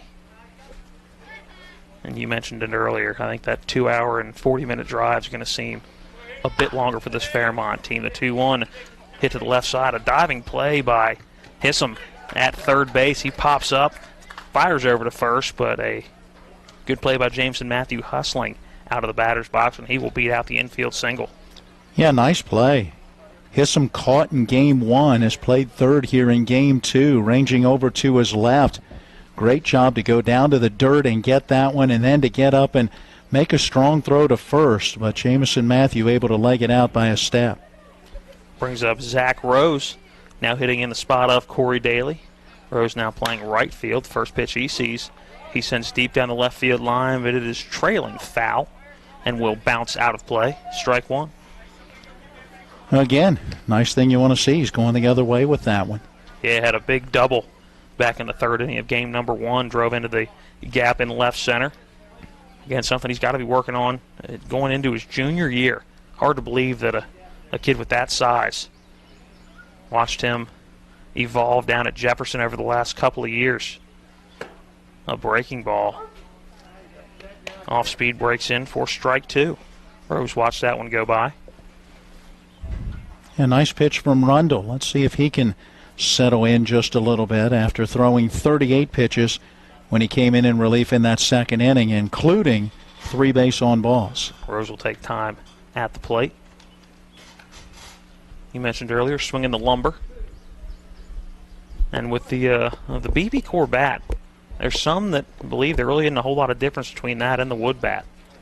That 0-2 pitch misses low and inside getting by the catcher fairly all the way back to the backstop. It's going to allow Jameson Matthew to advance on the pass ball.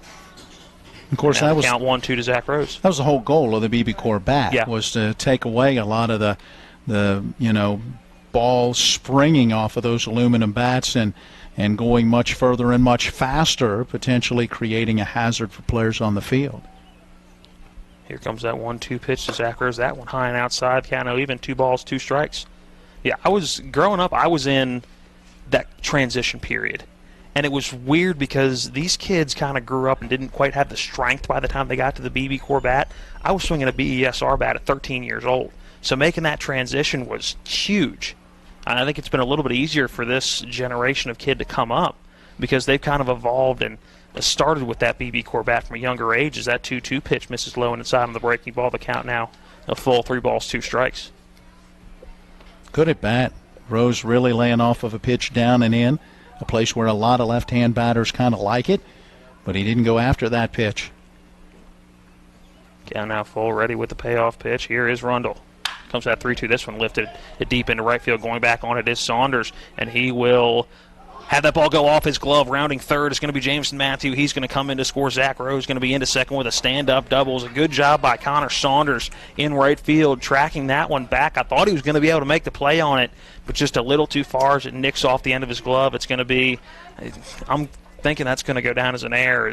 He was pretty close to making that one and nicked off the glove. I'm not sure. Yeah, it's always a tough call when you've got an outfielder, whether that's a play that he makes or not. In all honesty, I think he realized that fence was coming up. He seemed to slow down just a little bit, and on that last reach, had it nick off the end of the glove. I could see that going down as either one, an RBI double or perhaps an error to the right fielder. But that was a long run and a tough play for Saunders. Either way, it scores a run now, 14-0.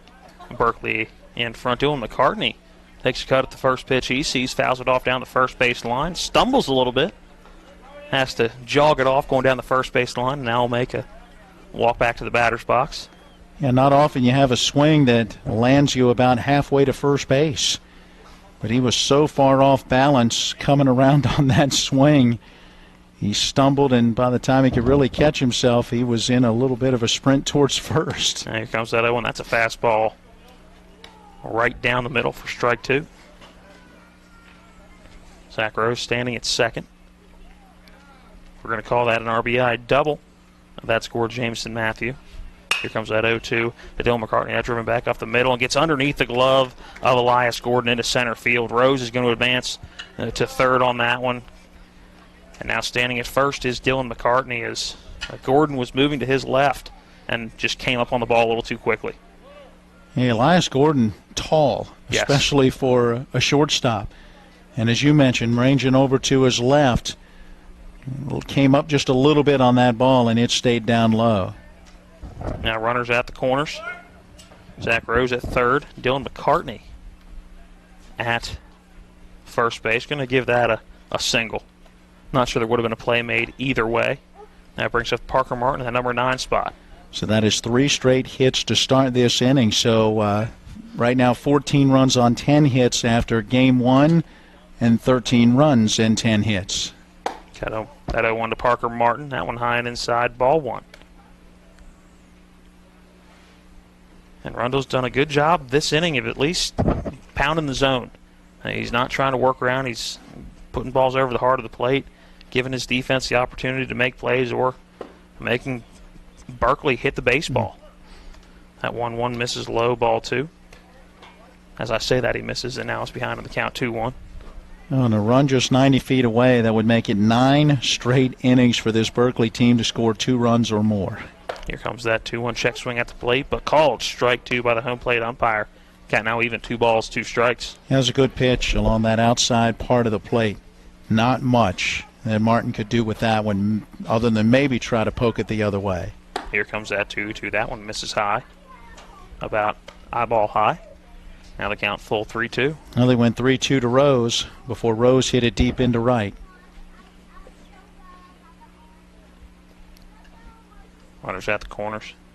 See if McCartney is on the move. He is not, but the 3-2 misses high. So McCartney will now jog to second base, and reaching on the walk was Parker Martin, and the bases once again are loaded. Something we've said an awful lot over the course of the first game and now into the bottom of the third in this one. Did you see the hustle of Isaac Gilbert, the bat boy, just rushing out, grabbing that one, sprinting back to the dugout off the first base side. Back to the top of the order.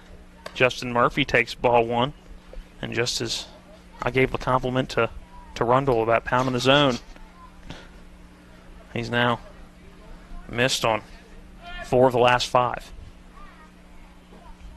Here comes that 1-0. Murphy pops one over to second base.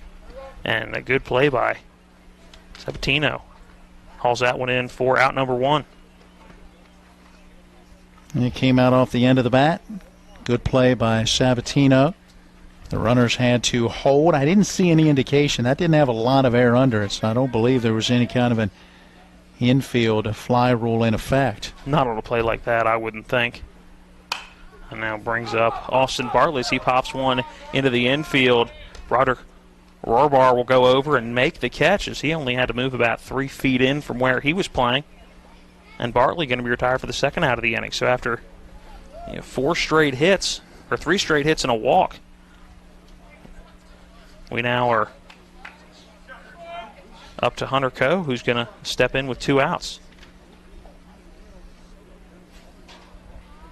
A couple big pitches with the bases loaded. Coe a check swing at the plate, and that one fouled off.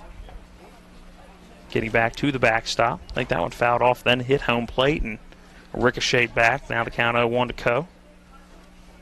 Did see the umpires both putting a finger up there. Infield fly rule was in effect there, as that second pop out certainly had a lot more air under it. Here comes that 0-1 to Coe. He takes one low in the dirt for ball 1.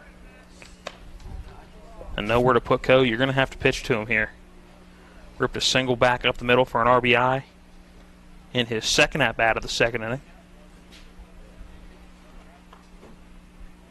Here comes that 1-1 as Coe takes a hard cut at one, but undercut it just a bit and fouls one off behind home plate and out of play.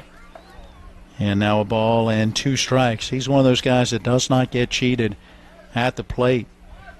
Think of what this Berkeley team is doing today, and again, still missing some key players. Chase DeLauder not here right now down at JMU. We mentioned Brady Weaver, family vacation, out right now, and then Ethan Wilson, who's off to basic training for the Air Guard. Here comes that 1-2 to Coe. Ball that skips in low. Bounces in. Coe has to back out of the way, but a good block by Fairley at the plate.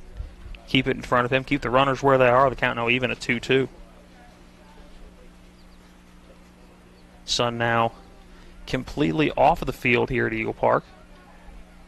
Turned into a pretty nice evening. Maybe a little sticky. Ready with that break-even pitch. Here's the 2-2 to Coe, and he fouls one off down the third base line. But foul hitting the fence right in front of the dugout down the third base line, belonging to Fairmont. I just came back from Myrtle Beach where it didn't touch below 90 until like midnight, so this is quite nice. Yeah, but you got a breeze coming off the ocean. Not much. You'd be surprised. Not much. Once again, here comes that 2-2 pitch to Hunter Coe, and a little bit late on that one as he swings through it, and that'll be strike 3 and the first strikeout of the game for Chase Rundle, the first strikeout of the game as a team for Fairmont. And that's going to be out number 3 in the inning, but the damage done yet again. Only 1 run, though, comes across here in the bottom of inning number 3. Makes it 14-0. That'll be the score when we come back for the top of the 4th next. This is American Legion Baseball on Talk Radio WRNR and TV 10. Procter & Gamble brands are trusted in millions of living rooms, kitchens, laundry rooms, and bathrooms. P&G's Tabler Station plant in Martinsburg, West Virginia, is open and hiring. Candidates must be 18 years or older and possess a high school diploma or GED. No experience necessary. P&G offers an extensive list of benefits and starting wage of $17.50 an hour. To apply, go to pgcareers.com and search Plant Technicians, Martinsburg, West Virginia. Be part of P&G's most technologically advanced location in the world. It's one of the toughest times you'll ever face when someone close to you passes away. It's a swirl of papers to sign and arrangements to be made, all while you're dealing with grief. At Brown Funeral Home, we encourage you to pre-plan. Pre-planning not only makes things easier for you, it protects you from rising costs. At Brown Funeral Home, our families are precious to us, and so are yours. Brown Funeral Home in Martinsburg, Inwood, and Charlestown, Ranson. Welcome back into American Legion Baseball. It's Berkeley post 14 taking on Fairmont post 17. Berkeley looking for win number 11 on the season. Fairmont was looking for win number 9. Although the way this one's going, don't think we're going to get the full 7 in here. 14-0, the Berkeley advantage. It'll be Elias Gordon leading it off here in the top of inning number 4. Game scheduled to go 7. But the mercy rule, the same as in high school. A 10-run lead after 5 would be enough to make this a mercy rule shortened game. So we saw in game 1 of this doubleheader. 7 in the bottom of the first, 6 in the bottom of the second, 1 in the bottom of the third is how we got those 14 runs for Berkeley. Elias Gordon takes ball 1 from Hunter Coe, the first pitch of the 4th inning. Coe out of the windup, ready with that 1-0. That one a swing and a miss on a good fastball to Gordon. Count even 1-1. He had a big rip at that one. He had a double the other way his first time up and ultimately got thrown out at the plate in the first inning. That 1-1, strike 2 taken right at the knees in a good location for Coe. And you mentioned a double the other way in his first at-bat for Gordon. That comes after a couple of singles in game 1, so looking to go 4 for 4 already, 3 for 3 in this doubleheader as he watches ball 2 go by. The guy now even 2 balls, 2 strikes. He certainly had a nice day at the plate. Moved all the way up from the number 7 spot to the number 2 spot in the order in between games. As again, a good eye at the plate on a breaking ball that looked like a little bit of slider action breaking away from the batter. Misses off the plate. The count now full, 3 balls, 2 strikes. Ready with the payoff pitch. Here it comes from Hunter Coe, and a fastball swing and a miss, and Gordon goes down on strikes. Good pitch by Hunter Coe. Good at bat both ways. Yeah, nice job by Gordon, really making him work. And Coe, not trying to get fancy in that situation. You got a big lead, go right at the hitter, overpowered him with a nice fastball. The longest at-bat of the day for anyone on this Fairmont team. Previous high was 6 pitches. That at-bat, or 5 pitches. That at-bat was 6.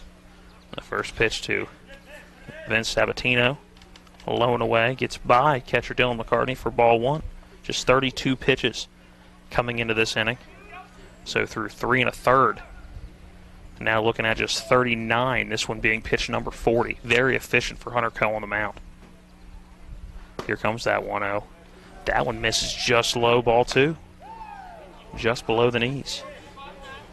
Right about where the stirrups start on Vince Sabatino. 28 of those pitches have gone for strikes, so he has consistently been hitting that strike zone, although he has fallen behind Sabatino. Yeah, 3-0 now the count to Vince Sabatino. First 3-ball count that Coe has allowed in this game so far. Let's see what this 3-0 looks like. That one misses just a bit outside, ball 4. The second base runner of the game now for Fairmont. The first was Elias Gordon with that double back in the first. First walk of the game allowed by Hunter Coe. That'll bring up Ian Fairley, the catcher today. Open stance, stands about halfway through that batter's box. First pitch in for strike one. Check throw back down to first. Back in safe is Sabatino. Nice try by McCartney. Had a good throw down there. Jamison Matthew trying to slap that tag on him. 0-1 the count to Fairley. Hunter Coe having to switch from the windup now to the stretch, as he did when Fairley came up to bat. Here comes that 0-1 pitch, fouled off out of play over the stands down the first base line and out of play. Over near where the vehicles are parked. Sabatino has a pretty nice lead over there at first. That's what drew the attention from McCartney, and that throw down really didn't seem to shorten that lead a whole lot at all. Not really a contest, though, thrown back down. Sabatino in with plenty of time. And, yeah, an awfully big lead as here comes that 0-2 from Coe, and fouled off by Fairley. Similar location, out of play behind home plate. And the lights are now on here, but won't really have a major effect for another inning or so, which is about all we've got left. Yeah. Again, ready with that 0-2 from Coe. Breaking ball misses high and inside, ball one. And again, McCartney popped up like he was going to possibly throw back behind the runner down at first, held on to it. And now gets back down behind the plate. 1-2 the count to Ian Fairley. Here comes that 1-2 pitch and fouled off, nicking our home plate umpire. Looked like in the right shoulder on the way back. He'll go out, throw the ball back to Hunter Coe, possibly loosen that right shoulder up a little bit. Yeah, he was flexing it before making the throw back out to Hunter Coe. McCartney going out and shooting the breeze a little bit with Coe, giving our home plate umpire some time to stretch out that arm a bit. Everybody back and ready to play. As Coe will toe that pitching rubber again. Going to deliver the 1-2 pitch. Here it comes, and another foul ball at the plate. Ian Fairley having himself a whale of an at-bat right now. He had that single back in the first inning, but never really got to be on base because that was the play in which Elias Gordon was thrown out at the plate, and the play at the plate was the final out of the inning. So Fairley back in there trying to go 2 for 2 in this one. Very late swing on that last one just to make a little bit of contact. Here comes that 1-2 pitch, off-speed pitch, misses just low. Delayed steal going out to second, and thrown out at second base. A great throw by Dylan McCartney, giving Vince Sabatino, who hit the delayed steal. Parker Martin moving over to apply the tag. Actually make that, I believe, Justin Murphy. Yeah, it is back Murphy. At second base. Yes, he's gone back while Colson Titus, it looks like, has gone over to short, and Parker Martin is now playing third. So just some switcheroo around the infield. A good tag applied by Justin Murphy. The 2-2 again to Ian Farley lifts that one into right center field, and that's going to get down past Kyle Farmer in center field, and Fairley going to move into second with a stand-up double. And how big does that make that runner at second base now? That would have been the first run of the game for Fairmont easily as that ball one bounced the fence. That would have been the first run of the day. Remember the 4-hit shutout in Game 1 for Kyle Farmer. So they have missed 2 opportunities to score in this one, with a runner thrown out at the plate, and in this case a runner thrown out at second before the double from Fairley. First pitch now to Trey Hissam. Fouled off for strike one. 2 down here in the top of inning number 4. Runner on second base is Fairley. Hissam with that open stance, check swing at the plate. Is able to hold up. The ball misses in the dirt. Ball one. Next up for this Berkeley team, they are right back here again on Saturday, July 6th, the doubleheader 1-3 against Kingwood. That 1-1 misses low and away for ball 2. 2-1 now to count to Hissam. That's a key game. The Berkeley team against Kingwood, against Romney, against Moorfield. Very big matchups because that's the seeding for the area tournament. Here comes that 2-1 pitch, a swing and a miss on a good fastball by Hunter Coe. The count even, 2 balls, 2 strikes, 2 outs. Here at the top of inning number 4, 14-0. Berkeley leading Fairmont. Talking earlier with manager Trip Tobin, this year's area tournament is supposed to be at Kingwood. A 2-2 pitch, a fastball that misses away. Count even, or make that full at 3 balls, 2 strikes. But the conversation has been for two teams like a Moorfield or a Romney and a Berkeley that would play each other, right, to travel that far. Here comes the payoff pitch, a 3-2. That one fouled on the first base line. And we'll get all the way down to the corner. Missing the tarp. Zach Rose going to go pick it up, and we'll do that 3-2 all over again.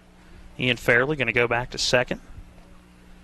So Trip Tobin saying that the consensus right now seems to be that should Berkeley and, let's say, Moorfield play in a tournament game, that they could play that at the higher seed, meaning if Berkeley can hold on to what right now is a lead, they have that higher seed, then they could get some games at either here or Musselman. The 3-2 pitch from Coe misses low, and Hissam going to reach first with a little 2-out magic. Hopefully for Fairmont, it's a 2-out walk. Runners at first and second.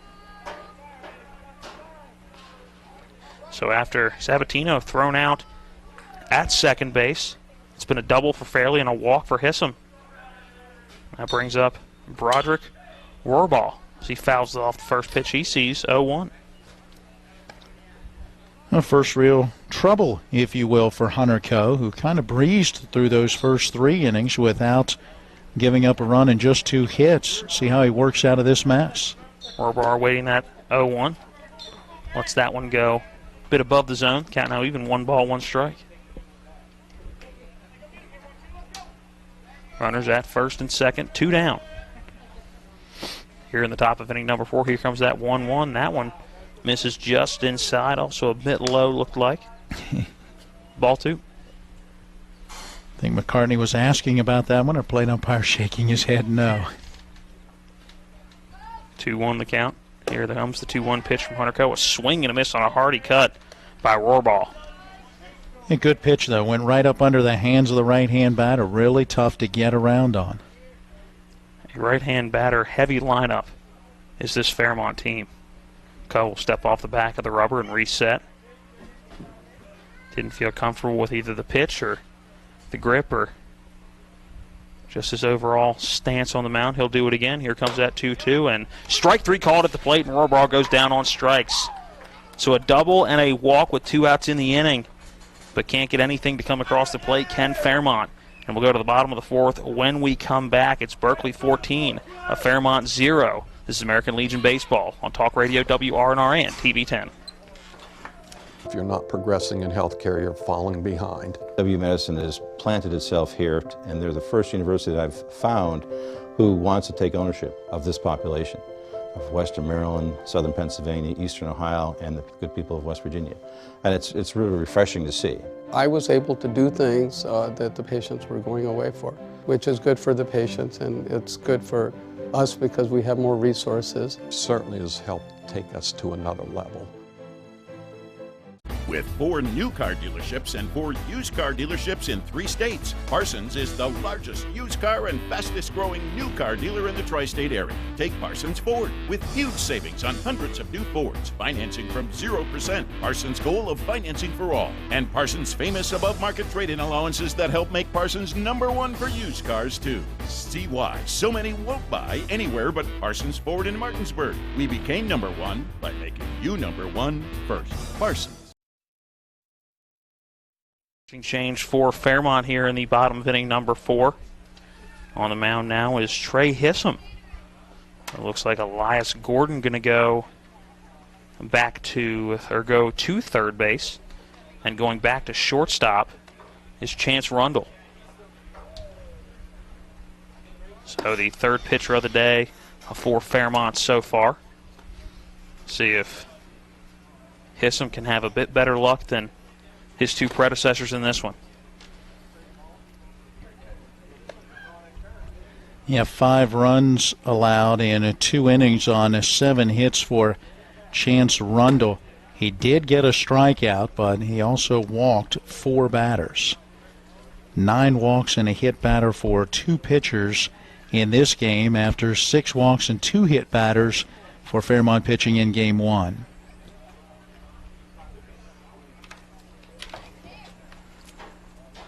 Bottom of inning number 4, 7 runs in the bottom of the first, 6 in the bottom of the second, 1 in the bottom of the third. And the first time in a game and 3 innings that Berkeley was not able to get 2 runs in an inning. In the first game, it was 3 in the bottom of the first, 2 in the bottom of the second, 2 in the bottom of the third, 6 in the bottom of the fourth. Leading it off will be Colson Titus. Here in the fourth. Hism going to start on the left side of that rubber in the windup. Tan glove with a little bit of green webbing, it looks like. The first pitch fouled off behind home plate, smacking against the brick backstop and getting all the way down the line, roping around the backstop like a hockey puck around the boards. 0-1 to Titus. It's got to hit just right to do that. Yep. Titus stands near the back of the box, a little bit of an open stance, not much. Takes that step to load as he watches the 0-1 miss in the dirt for ball 1. Well, Titus has drawn a couple of walks, so he knows that strike zone well. Of course, he's a catcher. He should know it well. Ready with that 1-1. Here's Hism. Misses that one, low and away, ball 2. 10 hits to score the 14 runs, so 20 hits so far today for Berkeley, and putting 27 runs on the board in 2 games. That 2-1 misses high, 3-1. And now the count to Titus. Titus so far on this one, an infield single that drove in a run in the first.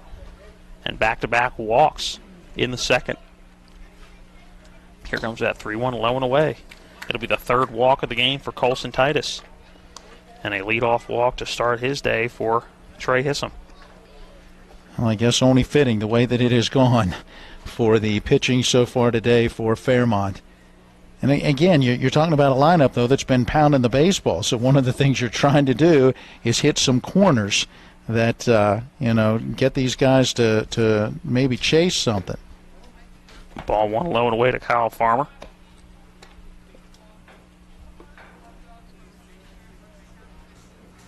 Farmer so far in this one, a couple of walks as well. An RBI on a bases loaded walk in the first. And that 1-0 misses high. As Fairley stands completely up to get that one. The count now 2-0 to Farmer.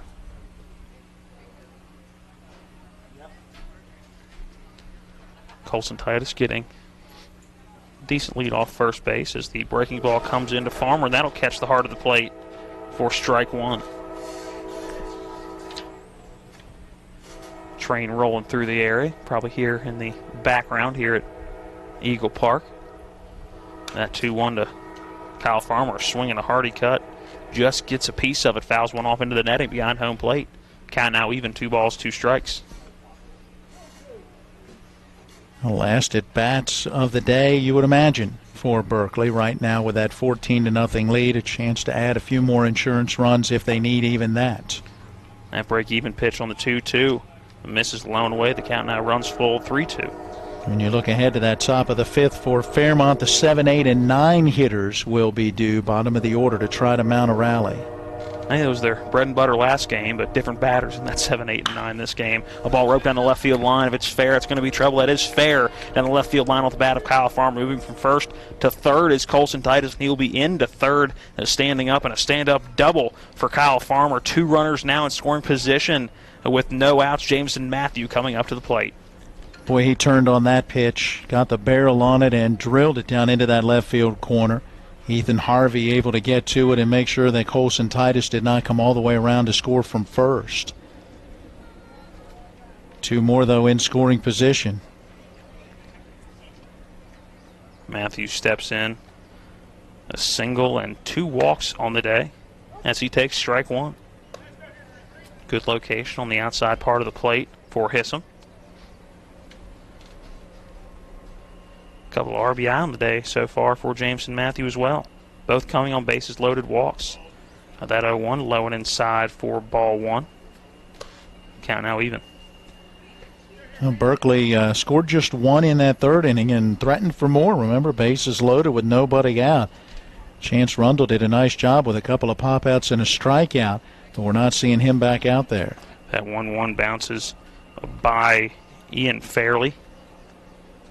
The catcher gets back to the backstop. The runners will hold. Part of the reason I think we're not seeing Rundle is the pitch count. 66 pitches in 2 innings of work. 38 in 1 inning, 28 in another. Ready with that 2-1. Here's Hissom. And that's strike 2 called on the outside corner. Looked like the outer third of that plate and just below the letters. Now you're just looking to get the bat on the ball. Anything close, you got to try to put it in play somewhere or at least foul it off. 2-2 pitch, a breaking ball that misses away. The count now full. 3-2, so back-to-back batters have seen a full count, and Colson Titus saw a 3-1 count. Yeah. So the pitch count, not the friend of Trey Hissom right now.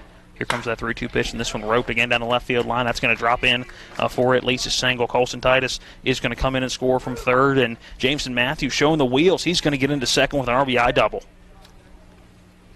Yeah, he was looking double all the way as he came out of the box. He made the turn and was sprinting towards second. Colson Titus able to easily score. Kyle Farmer being held up at third. And good effort by Jameson Matthew out of the box. I think he realized that the play was going to go to the left side of the field with the cutoff and making sure nobody scored that second run. So a good job hustling around first and getting into second with ease. Now brings up Zach Rose. The young lefty stands in and takes ball 1 high and outside. You mentioned it, Young coming off his sophomore season, still 2 years of high school ball for him. And you know, Coach Lowry's loving having a guy he can mold. Saying the same thing about Colson Titus, yeah. So some good young talent for Trip Tobin and the guys here. I had that one. Did you see that? Yeah, I saw you flinch. Yeah, I did. I put the glove. This is not a glove, but I put more my of a clipboard up. that would snap into half. That thing's, I think, older than I am. I needed my glove. I was right there. I had the hand up. Count 1-1 as if you couldn't tell that one was fouled off right in front of us. Wonder what that looked like on the camera. Here comes that 1-1 as Rose takes it low and inside, ball 2.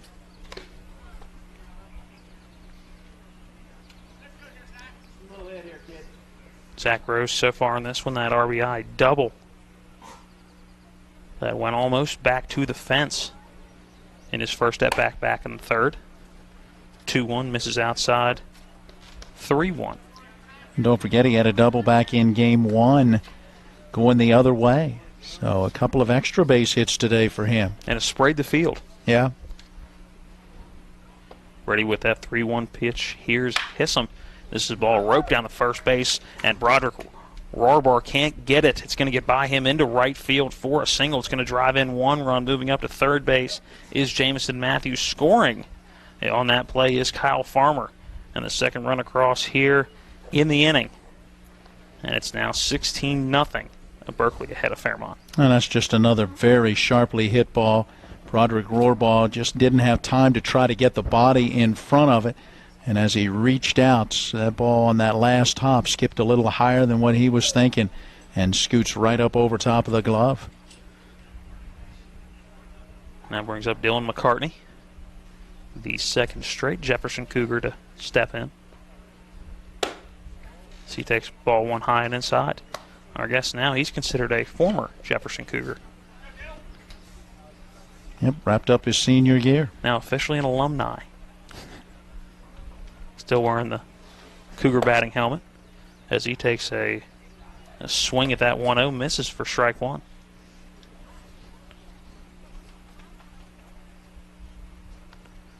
McCartney is grounded into a fielder's choice. Reached safely and come around to score back in the second inning. And also flied out to right field in the first as he takes that 1-1 inside. Ball 2. First base is Zach Rose. Third base, Jameson Matthew. Comes at 2-1. That one catches the outside corner. A throw back down to first base. Gets away from the first baseman Rohrbar. So coming in to score will be Jameson Matthew from third base. It was a pop throw back down to first. Broderick Rohrbar couldn't hold on to it. I think probably hit off the palm as quickly as that one got away from him. Jameson Matthew read it instantly and comes in to score. 17-0 with 3 runs in this half inning. 2-2 the count, as that was a call to strike 2 at the plate. McCartney now fouls one off on the 2-2. That one gets out of play over near the Little League field to our right. We'll do that 2-2 once again.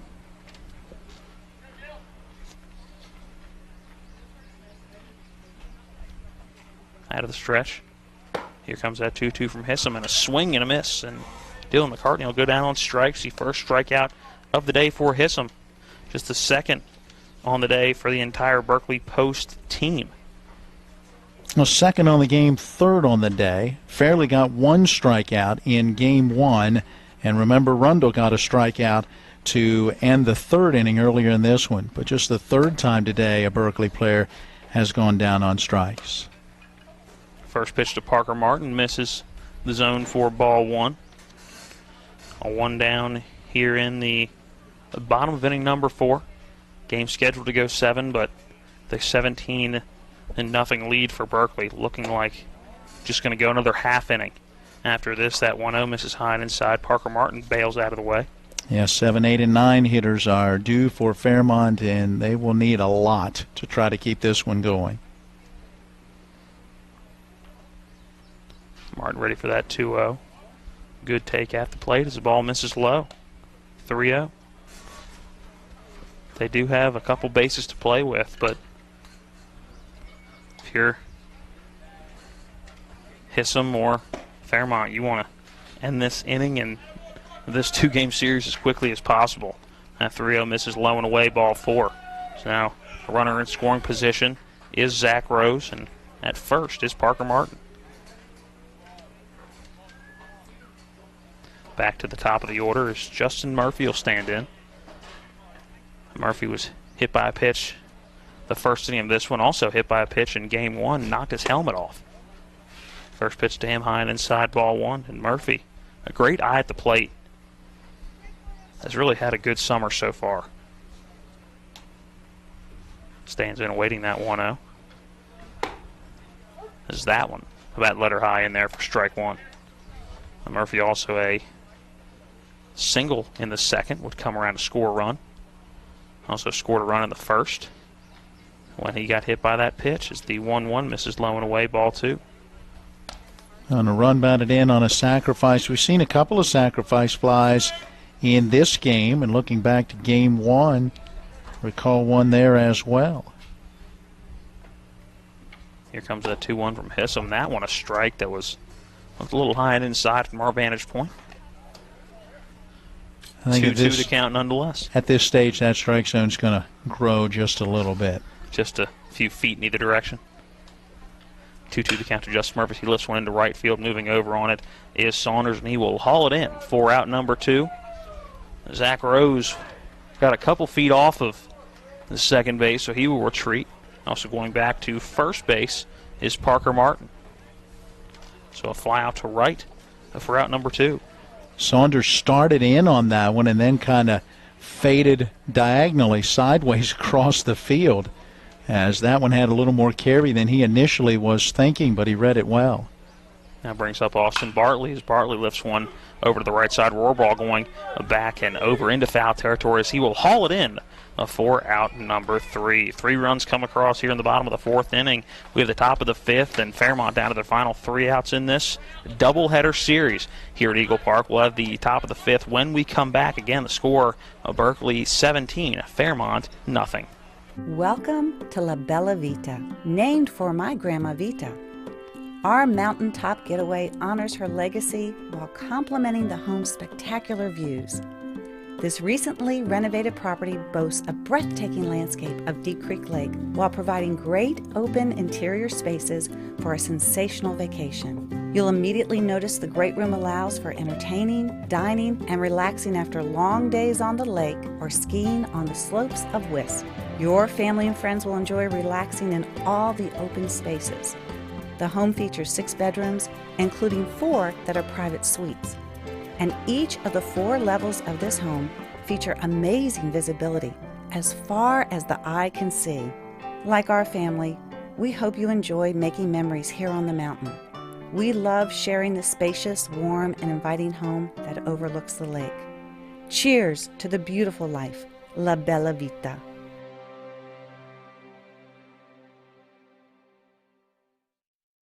Line through 5 in the bottom of the first. It was 7 for Berkeley. They would add 6 in the bottom of the second, 1 in the bottom of the third. Then in the last half inning, you heard right here, it was 3 in the bottom of the fourth. That brings us to the 17-0 lead for Berkeley post 14 over Fairmont post 17. Fairmont down to their final 3 outs in this one. Hunter Coe back out trying to go the complete game. Back in with your play-by-play for the remainder. Here's Matt Miller. Well, and you're talking about Coe trying to close this one out, a complete game following Kyle Farmer's complete game. And for Trip Tobin, I'm sure he could not be more pleased with what he has gotten out of his pitchers and his defense in this one. And not to mention the offense, obviously, putting up the run production that they have through the 2 games. But, you know, kind of being a little short on pitching, he's needed his guys to go out there and get the job done, and they have certainly done it.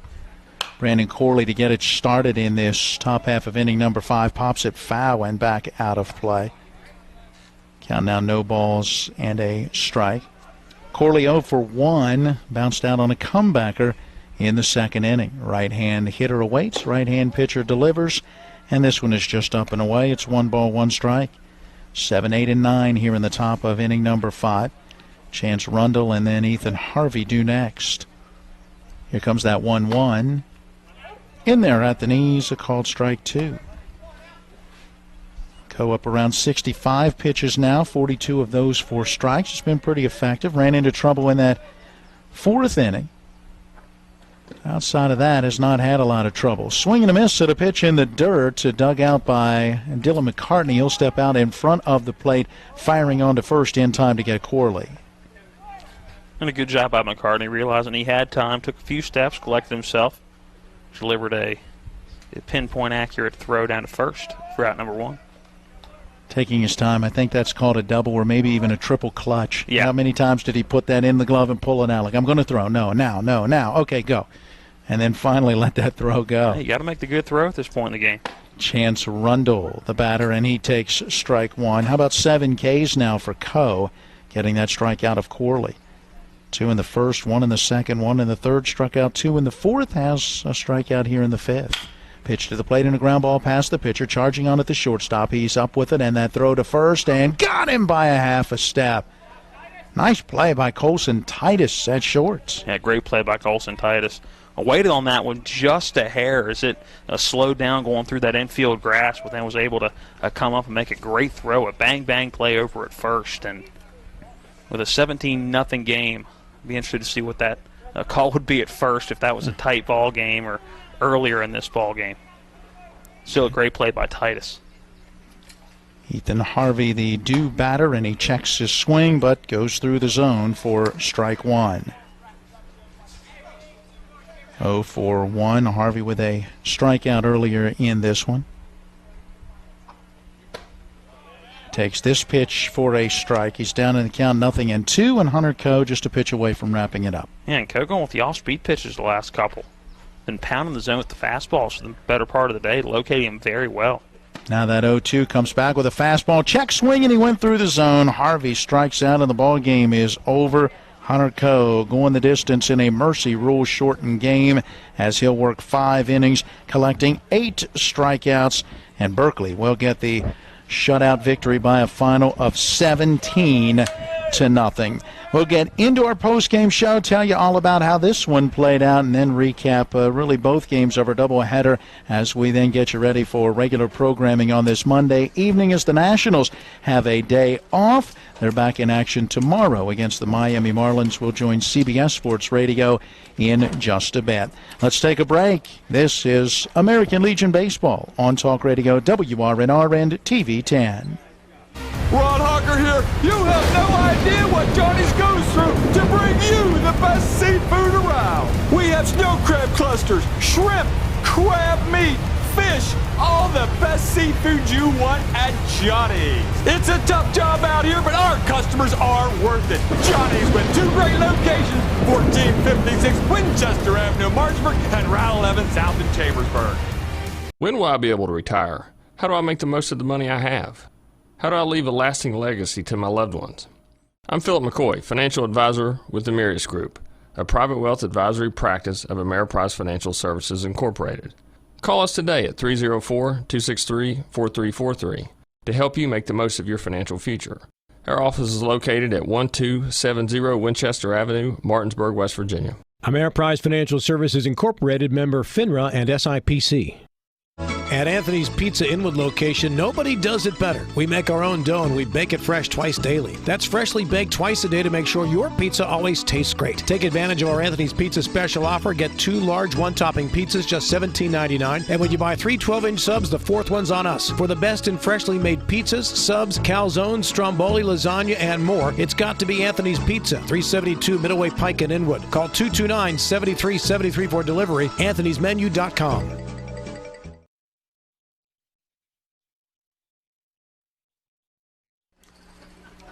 Along with Matt Crawford, I'm Matt Miller. Caleb Falero, our studio engineer. American Legion Baseball on this Monday night. A doubleheader sweep for Berkeley Post 14, topping Fairmont Post 17 in Game 1. The final was 13-0 here in Game 2. It's 17-0, and as we recap this one, well, it started very quickly as Berkeley put 7 on the board in the bottom of the first inning, sent 11 batters to the plate. The first 7 in the order reached and scored in the inning. Yes, 7 runs in that inning, just on 3 hits. It was a walk fest really from start to finish in this one. Just none of the Fairmont pitchers could really find a zone. Unfortunately, they struggled with that the entire game. We talked about 6 walks in that first game, and jokingly in that first inning I said, wow, we're already almost halfway there, not knowing how bad it was going to get on the mound for Fairmont for the rest of this game. And it unfortunately just showed, I think, that they had the doubleheader yesterday. I think that played a big part in what they could put on the mound. I don't think this is a bad Fairmont team. Obviously, they came with the record they come in at. I mean, the 8-11 is not a bad team. You're a 500 team. I think when you play back-to-back days of doubleheaders, we see, and in the summer they're probably missing some guys. You just happen to see what a depleted pitching staff looks like at this time of the year. Yeah, ultimately 11 walks combined between 3 pitchers along with 1 hit batter in this one, and Berkeley took advantage, it seemed like, every time. They added 6 runs on 4 hits with 5 walks in that bottom half of the second inning, added a run in the third inning and 3 more in the fourth inning as Berkeley goes on for the 17-0 victory. 13 hits for Berkeley, just 3 hits in this one for Fairmont. We'll run those numbers and wrap up our broadcast when we come back. We'll wrap up our postgame show after this. Again, today's final in Game 2. It's Berkeley 17 and Fairmont nothing.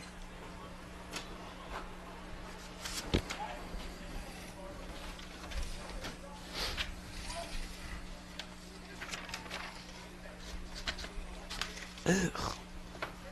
What is that crap? Chocolate something, I bet you. No, it's red. Oh, licorice? It's probably a Starburst or a piece of gum or... I don't know. It doesn't have a smell to it. Because, you know, I'm a guy, so when you have something that you don't know what it is, you smell it. Absolutely. And people wonder why girls live longer than men. The other day, the bathroom door with... We only make home loans, so we better be good at it. And we are. It's that simple. With our focus solely on mortgage lending, you can come to us with peace of mind knowing that your mortgage loan is in good hands. As one of the nation's largest private lenders, our focus is on helping you get into your new home.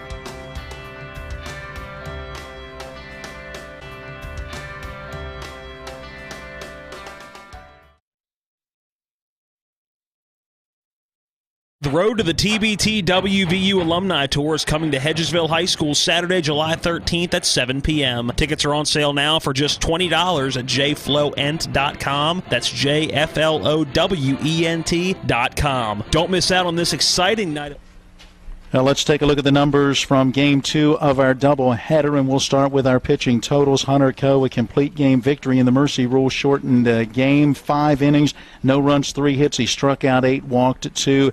Very strong performance. Elias Gordon, a tough luck loser in this one. 9 runs on 3 hits in an inning plus, no strikeouts, 5 walks, and a hit batter. Chance Rundle gave up 5 runs on 7 hits.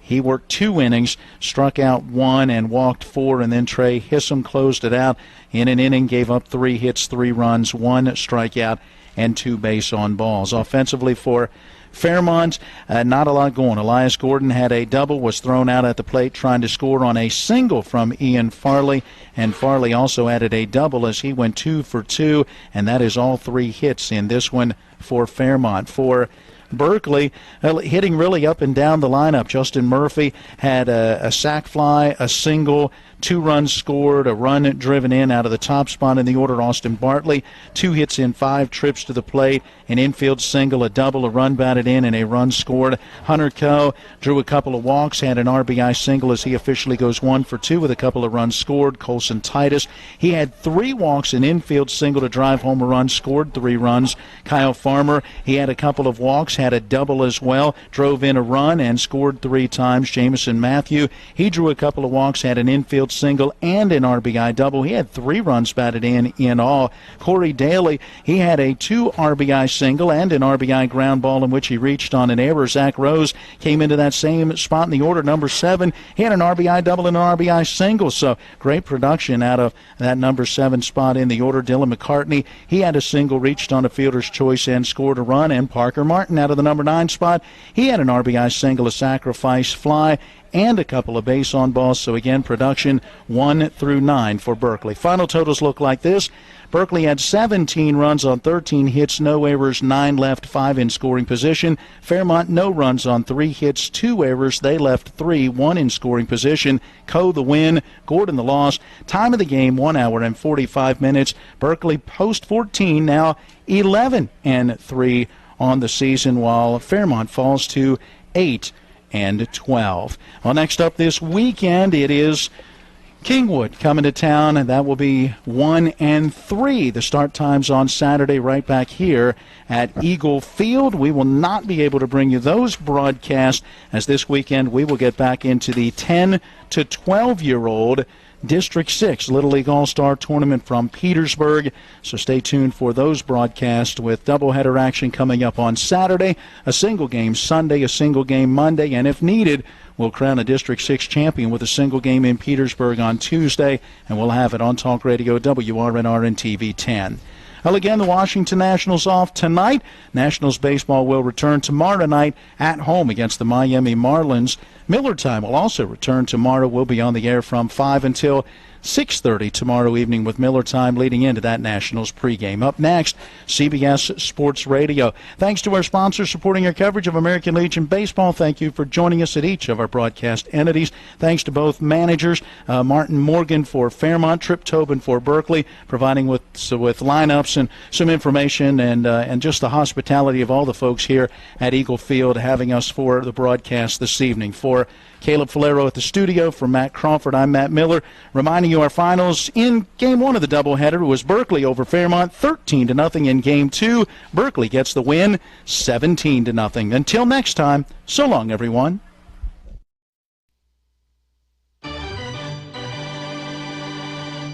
And that wraps up today's coverage of American Legion Baseball, brought to you by City National Bank, John's Pool Supplies, Bechtel Jewelers, Miller's Chrysler Dodge Jeep Ram, University Healthcare, Berkeley and Jefferson Medical Centers, the Mirius Group and Ameriprise Financial Advisors John Everson and Phil McCoy, Procter & Gamble, The Final Score, Trips Floor Sanding and Berkeley Fashion Flooring, and Miller Honda. For the continued excitement of Major League Baseball, Little League All-Star action, high school baseball, and American Legion Baseball, keep it tuned to Talk Radio, WRNR, and TV 10. All rights reserved.